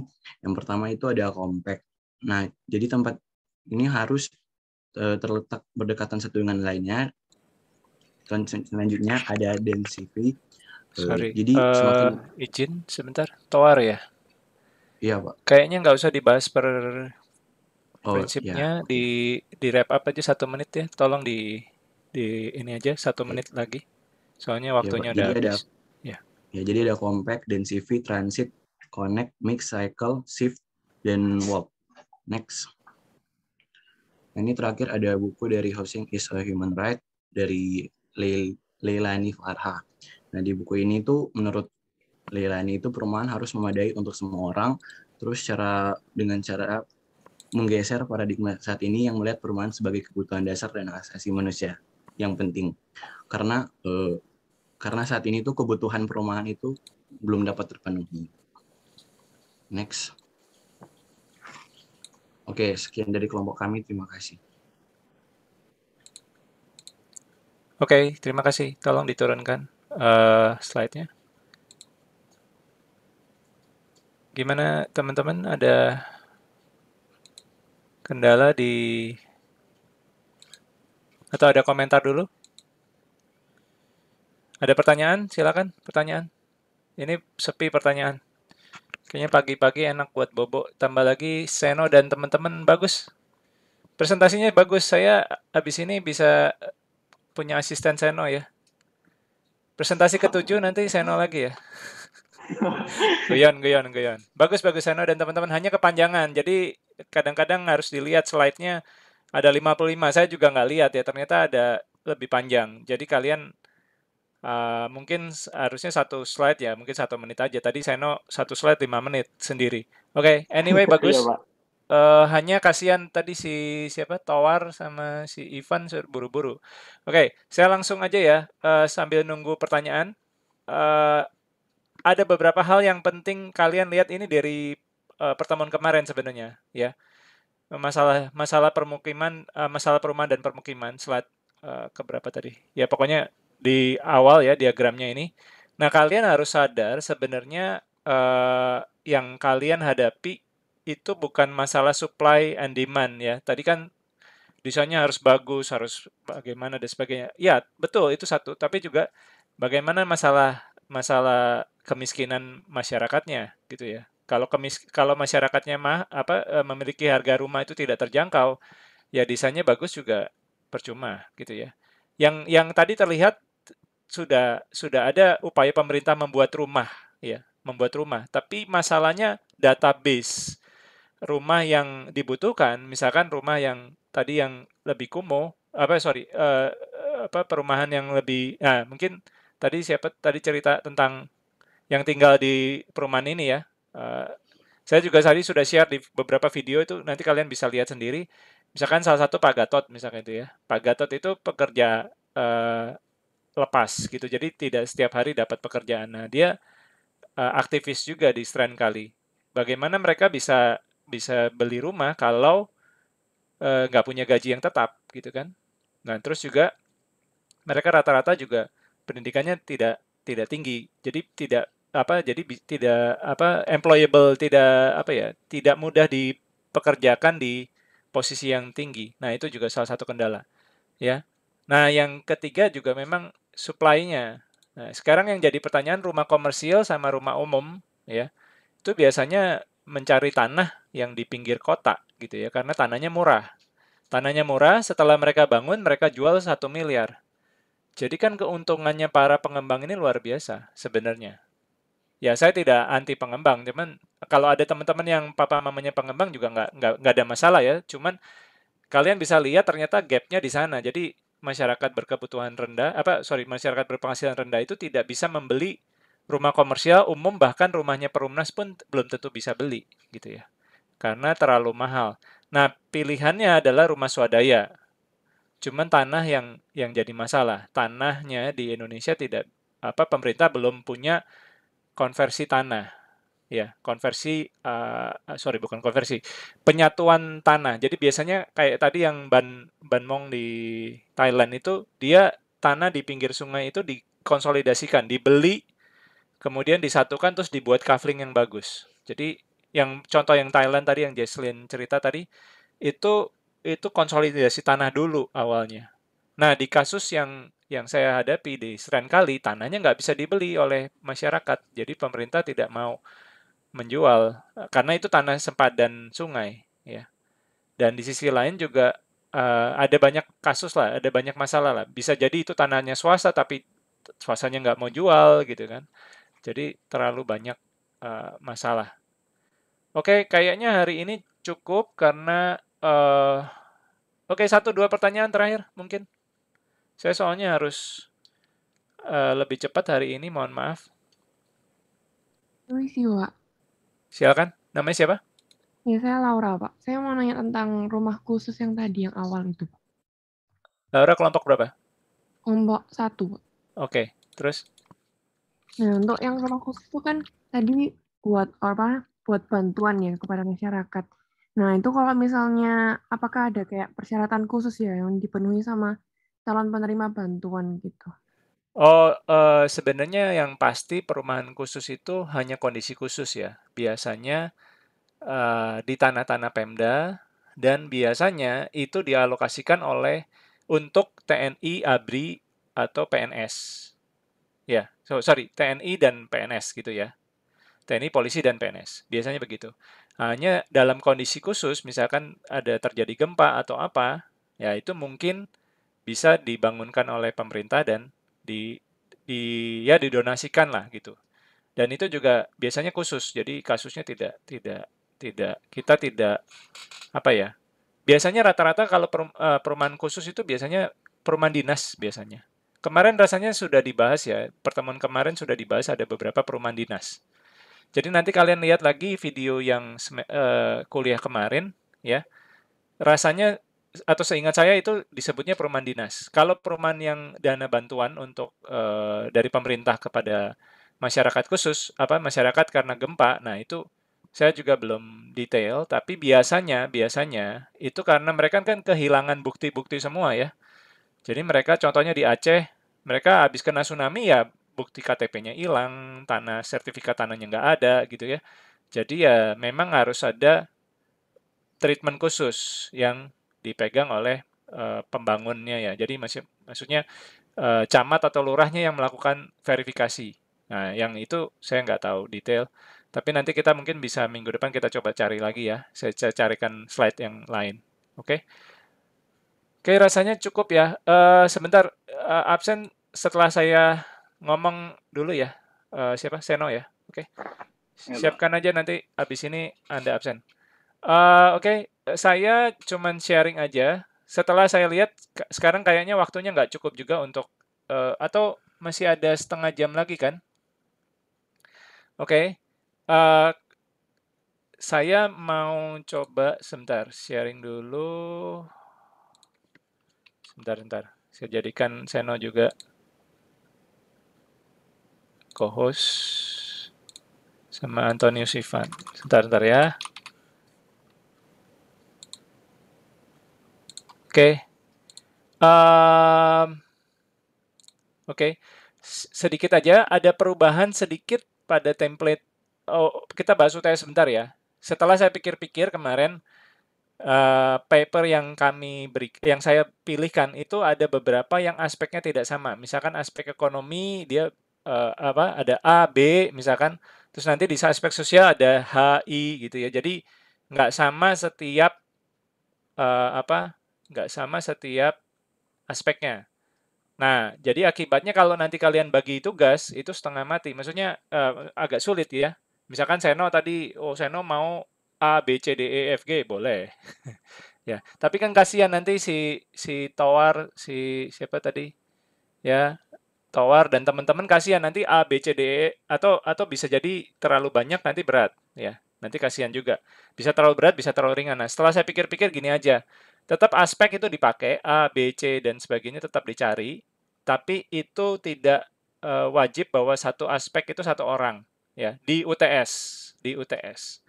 Kalau di UAS nanti dua aspek ini satu orang. Jadi misalkan A, misalkan tadi Seno ya A dan B misalkan gitu ya udah berarti satu orang dua aspek untuk UAS. Tapi kalau untuk UTS kayaknya kita bagi per halaman aja ya. Saya perkirakan halamannya adalah sekitar 30-an. Ya, saya perkirakan halamannya sekitar 30-an. Ada yang lebih, ada yang kurang. Memang betul. Kita nggak usah debat dulu masalah jumlah halaman. Kalian bisa runingan setelah absen dan kalian bisa runingan, saya minggir di samping aja ya. Nah, kalian bisa coba diskusikan sendiri ya, oke? Tapi yang saya bayangkan misalkan ini ada 27 halaman ya, misalkan. Nah, 1 sampai 3 itu misalkan Seno misalkan aja ya. Ini tadi kan kelompok 3 ya. 4 sampai 6 ini misalkan Antonius, Ivan, terus berikutnya 7 sampai 9 tuh misalkan Towar ya, misalkan aja ini. Tahunya dari mana Pak halamannya? Saya sudah revisi. Jurnal yang kemarin itu saya sedikit rubah. Mungkin ini bisa kelihatan ya, Seno? Bisa Pak, bisa. Oke, mungkin kalau nggak kelihatan saya highlight dulu sebentar. Nah, kayak gini lah kira-kira ya. Sorry, ini websitenya agak soft gitu. Jadi ternyata link website itu malah jadi biru mendekati nggak kelihatan. Oke, tapi kayak gini semoga kelihatan ya. Nanti kalian bisa lihat di websitenya juga ya. Di website kita nanti linknya saya kasih di WA group. Kemarin saya udah kasih linknya lagi. Cuman isinya saya rubah sedikit tadi malam. Oke. Misalkan contohnya yang pertama nih, yang untuk Indonesia dan perumahan ya. Misalkan ini ada 74 halaman. Pak, wah 74 banyak banget. Saya nggak mau. Boleh, nggak masalah. Kalian ambil yang 28 atau yang 20 atau yang 26 yang silakan di bawahnya. Ini ada yang sedikit Pak, ada yang 14 halaman. Silakan aja. Ya. Terus untuk kasus hotel, itu terpaksa harus yang saran saya yang livable housing karena dia masalah remnya lebih kena. Tapi kalau misalkan Pak saya nggak mau yang livable housing, silakan dipilih dari Indonesia dan perumahan ini. Ya boleh aja, misalkan orang Australia ngambil yang Indonesia, boleh saja. Cuman kasus konteksnya jadi nggak cocok, ya. Terus sini ada green building juga peraturan di Jakarta. Ini mungkin lebih bahasanya lebih susah, tapi lebih cocok untuk yang kasusnya Pak Rich sama Pak kasus Pak Rich sama kasus Pak Andi Rahman, ya, oke. Nih yang Australia memang bahasa Inggris. Mohon maaf, saya sudah coba carikan ya. Jadi saya tadi malam juga begadang carikan bahasa Indonesianya. Ada cuman satu nih atau saya baru ketemu satu nih, ya. Kayaknya untuk UTS jangan ganti lagi, jangan cari lagi ya, karena saya agak ragu. Nah, sisanya ini antara 40 sampai 50-an, dari 16 sampai 50. Jadi kalau 16 enak sih sebenarnya, 16 kan sedikit ya. 16 dibagi 9, satu orang cuma satu, misalnya gitu ya. Cuman bahasa Inggris. Selamat menikmati mentranslate dulu. Jadi dari bahasa Inggris, translate lagi. Translate, rangkum. Ya, jadi itu kasihan. Terus ada yang di Singapura juga ada yang sama. Ya, saya sudah pilihkan juga. Jadi udah saya bagikan 3. Kalau bisa jangan ada yang sama. Jadi supaya saling melengkapi. Ya, atau harus tidak ada yang sama. Jadi setelah ini absen, seno absen, dan langsung ketua kelompok pilihkan.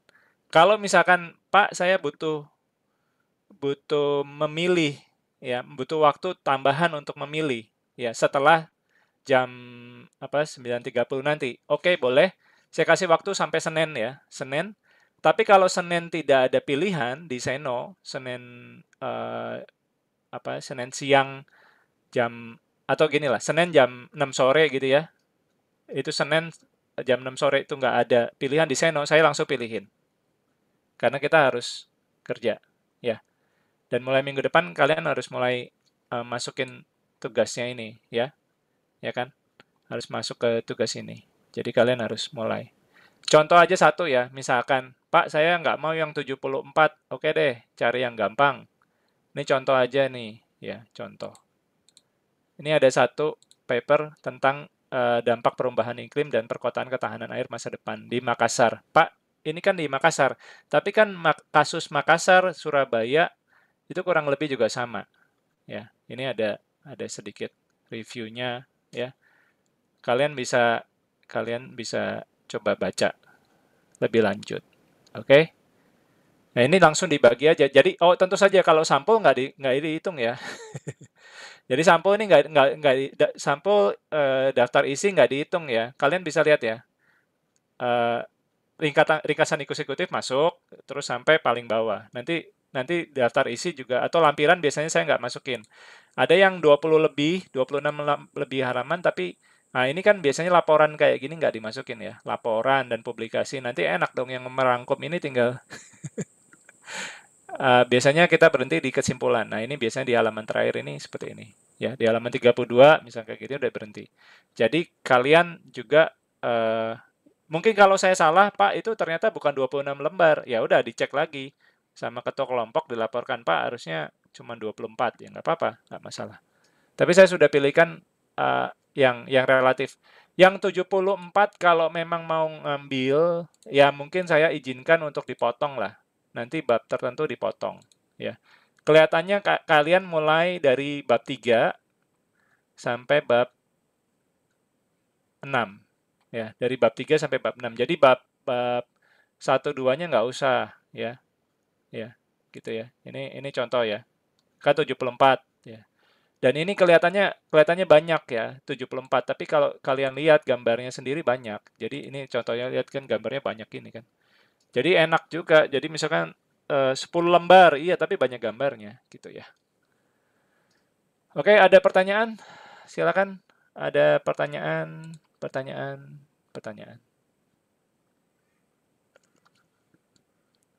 Habis meranjang Pak capek ya kayaknya ya? Atau habis liburan kemarin? Seno kalau capek sih. Kenapa? Lumayan capek sih, Pak. Kalau jadi gini, kalau saya cuma saran aja, kalau jadi arsitek itu gajinya kecil, atau gini lah, arsitek itu nggak enaknya apa, kerjanya capek, gajinya terbatas. Kalau mau untungnya gede, jadi developer sama kontraktor, jangan jadi arsitek. Nah ini guyonan ya.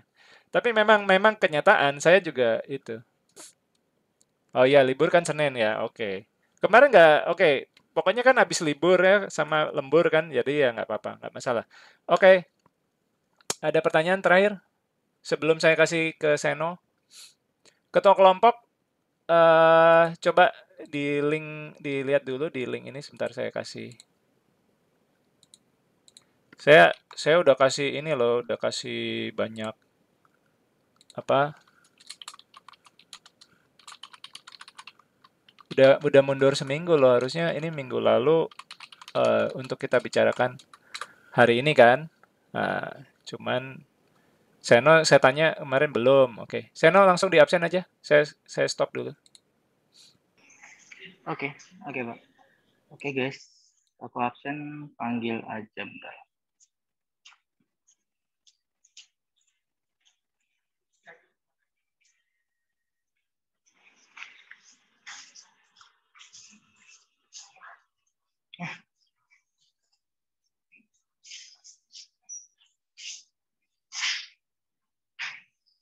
Oke, Ongko Hermanto. Hadir. Alfeus Hansel. Hadir. Ivana Valera. Hadir. Teresia Devina.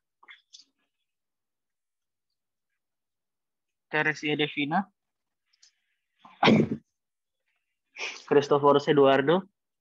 Hadir. Clarissa Aprilia.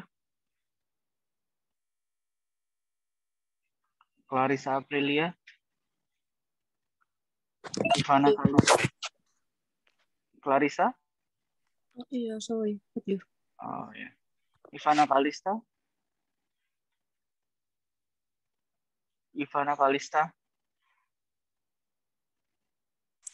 Hadir. Oke. Sherin Monica. Hadir. Clara Aprilia. Hadir. Aaron Eldad. Hadir. Jason Ferdinand. Hadir. Cindy Puspita. Hadir. Angeline Felicia. Hadir. Richard Jevon. Hadir. Moses Enoch. Hadir. Patricia Sonia. Hadir. Johannes Wijaya. Hadir. Randy Yohanes. Lavina Hadir. Benita. Hadir. Laura Marcelia. Hadir. Michael Angelo. Hadir. Jerry Julio. Hadir. Geraldo Alvin. Hadir. Samuel. Hadir. Luisa Elizabeth. Hadir. Benedictus Adrian. Hadir.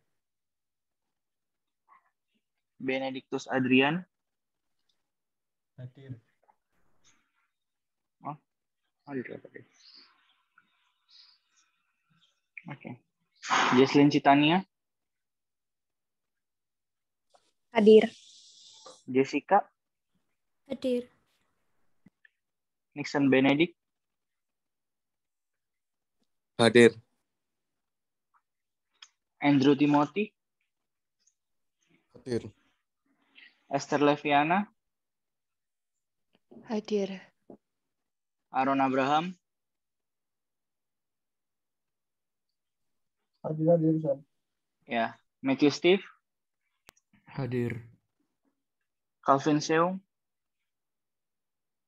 Hadir. Budi Cahyadi. Hadir. Christian Nathanael. Hadir. Nicholas Theodor, Hadir. IGD Krishna, Hadir. Arkana Desak, Hadir. Ferdinand Patrick, Hadir. Toar Abraham, Hadir. Antonius Ivan, Hadir. Putu Gede, Hadir. Bentley, Hadir.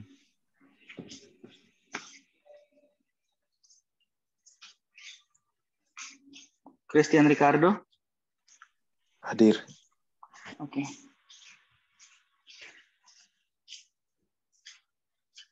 Oke Pak, sudah semua. Oke.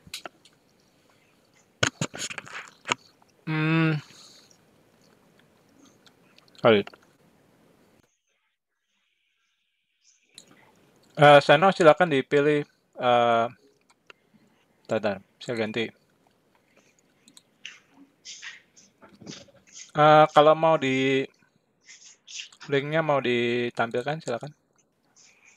Oh, gini aja. Kan tadi Bapaknya udah share tuh guys. Kalian ini aja pilih, baru ngechat ke aku. Ngechat ke aku sekarang, foto kelompok. Biar aku list jadi satu. Biar enak. Bentar. Aku...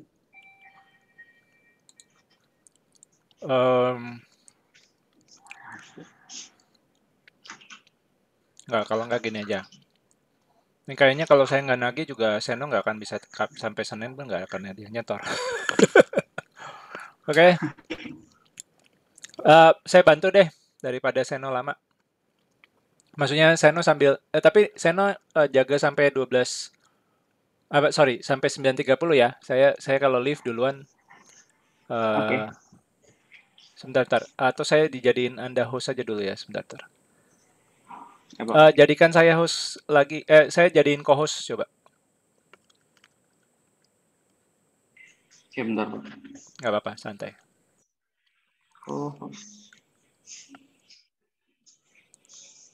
Oke Pak, udah. Oke, udah ya. Coba saya share aja deh daripada kelamaan. Oke. Jadi teman-teman, saya tanya Ferdinand mau yang mana nih? Ferdinand kelompok 1 atau timnya kelompok 1 mau yang mana nih? Sebenarnya yang menarik di yang ITENAS ini kampung padat ya. Jadi bisa banyak. Bisa menarik, cuman dia cukup banyak. Ada 74 halaman. Ini saya hitung yang kemarin belum saya potong ya. Jadi nanti kalian bisa potong lagi. Yang ini adaptasi air, yang kedua nih adaptasi air. Sorry, mungkin saya bold aja deh. Kalau di bold mungkin lumayan. Ya. Yang kedua nih adaptasi air. Yang ketiga untuk kelompok 1 sebentar yang susahnya. Bisa di ini enggak? Seno tolong dibantu yang kasusnya orang Indonesia kelompok berapa aja? Yang kasusnya. Oke. 2, 5 dan 3 ya. Sorry Ya. salah. Kelompok 2, 5 dan 3 ya. Sekarang dipilih aja mau yang mana, di chat aja di chat ini aja deh. Di chat 2, 5 dan 3. Silakan. Saya kasih waktu atau semua saya kasih waktu sampai 12.30 aja deh. Nanti 9.30 aja deh. Nanti daripada kelamaan kalian nggak kalau udah bukan mata kuliah saya tidak punya kuasa. Ya, jadi silakan dibuka linknya. Ya, saya kasih lagi ulang. Tadi linknya ini. Sampai jam 9.30 silakan dipilih aja. Ya, sambil dibuka, sambil didiskusikan. Saya sekarang bicara dulu sama kelompok 2, 5, dan 3. Ya, oke. Yang kelompok lain langsung disiapkan ya. Yang kelompok lain juga dibaca. Kira-kira kelompok 2, sebentar. IGD Krishna Kusuma, ada masukan? Mau yang mana? Masih diskusi sih Pak untuk milih. Oke. Kalau nggak gini, yang sudah siap kelompok 5, Christophorus? Masih diskusi juga, Pak. Masih Masih diskusi. Ya. Arkana juga. Kayaknya kelompok 3 pakai yang itu sih, Pak. Livable housing, oke. Iya. Ya, oke. Ya, oke, sip. Kalau gitu yang Australia nanti nggak boleh pakai yang livable housing ya. Ini soalnya saya pasang juga di Australia ya. Jadi yang Australia jangan pakai livable housing, oke? Beres. Good job. Sekarang kelompok 1. Kelompok 1 di sini ada yang di Australia ini ada 6. Nah, kalau mau yang gampang yang paling bawah ya. Yang paling bawah ini pasti pemenuhan hak masyarakat miskin terhadap perumahan permukiman, ini bahasa Indonesia. Yang atasnya bahasa Inggris semua ya, mohon maaf. Oh ya, yang livable housing udah nggak boleh ya. Livable housing ini yang 56 livablehousingaustralia.org ini nggak usah. Jangan ya. Nanti kalian jangan double maksudnya. Nggak boleh double. UTS-nya nggak boleh double ya. Ini saya pasang 2 karena memang ada perumahan di Australia yang memang perlu livable housing juga. Jadi saya tadi pasang 2. Oke. Ya, silakan dipilih ya. Kelompok 1 apakah ada masukan? Yang ini, Pak. Di chat aja nggak apa-apa, langsung. Oke, Pak. Di chat ini ya, di chat mana? Di chat. Nanti saya kasih ke ini juga. Saya kasih ke WA. Tapi nanti sore ya. Saya ada meeting lagi berikutnya soalnya. Mepet. Di chat aja, di copy paste aja dari websitenya, di chat aja. Nanti si siapa? Atau Seno bisa langsung dibantu copy paste aja Seno. Ya. Di chatnya. Oh, oke. Kelompok 4 dulu deh. Kelompok 4 Nightingale Housing Australia ya. Kelompok 4 ada masukan? Mau yang mana? Ini masih kita rundingkan, Pak. Oke, nggak apa-apa.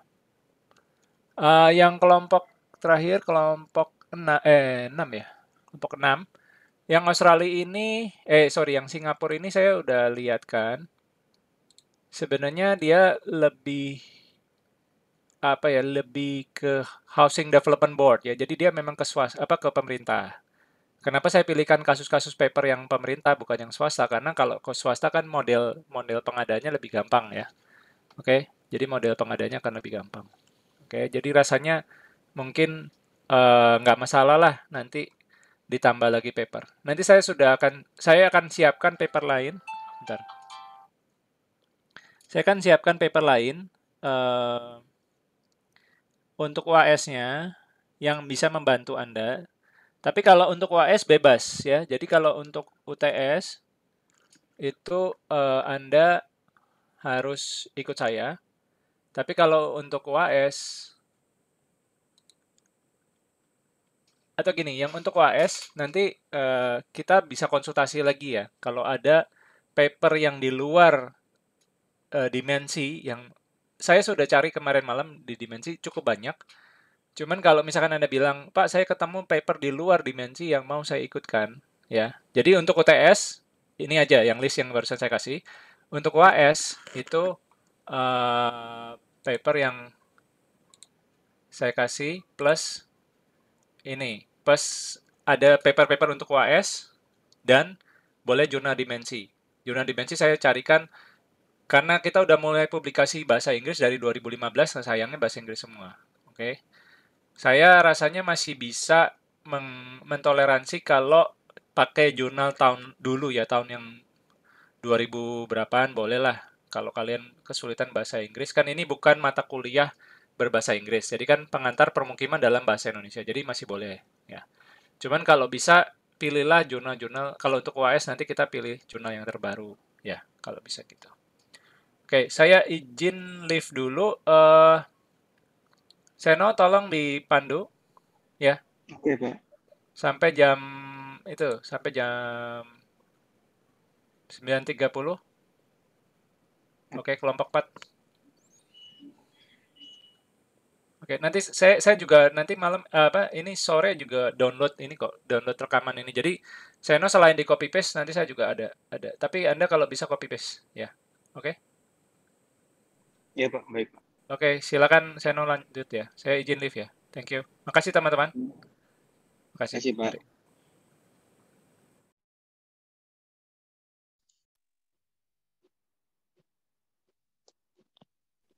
Guys, list aja yuk di chat ya. Nanti tak ikut. Screenshot.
Kelompok 1 dan 6 udah pilih dah?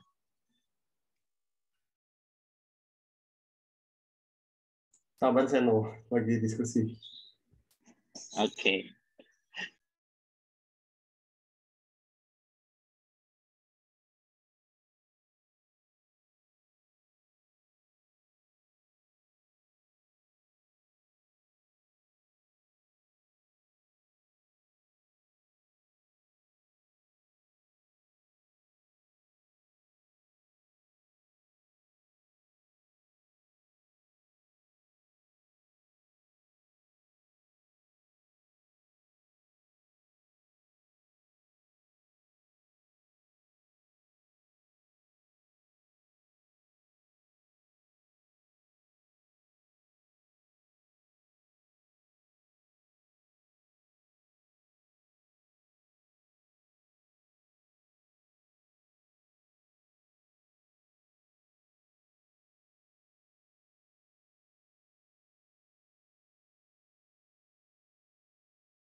Seno, itu kelompokku Seno.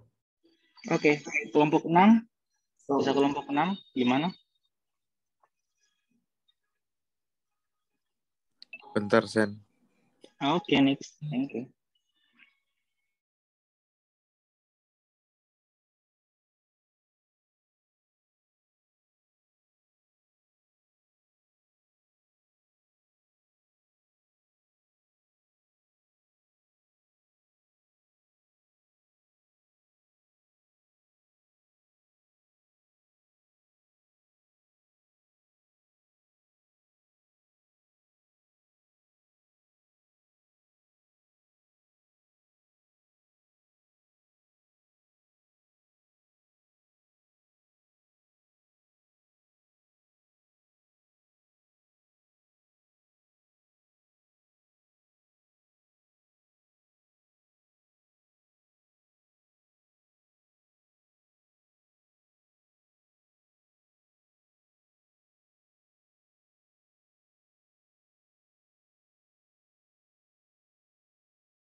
Ini udah semua kelompok 6.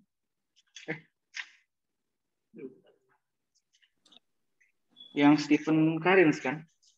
Next.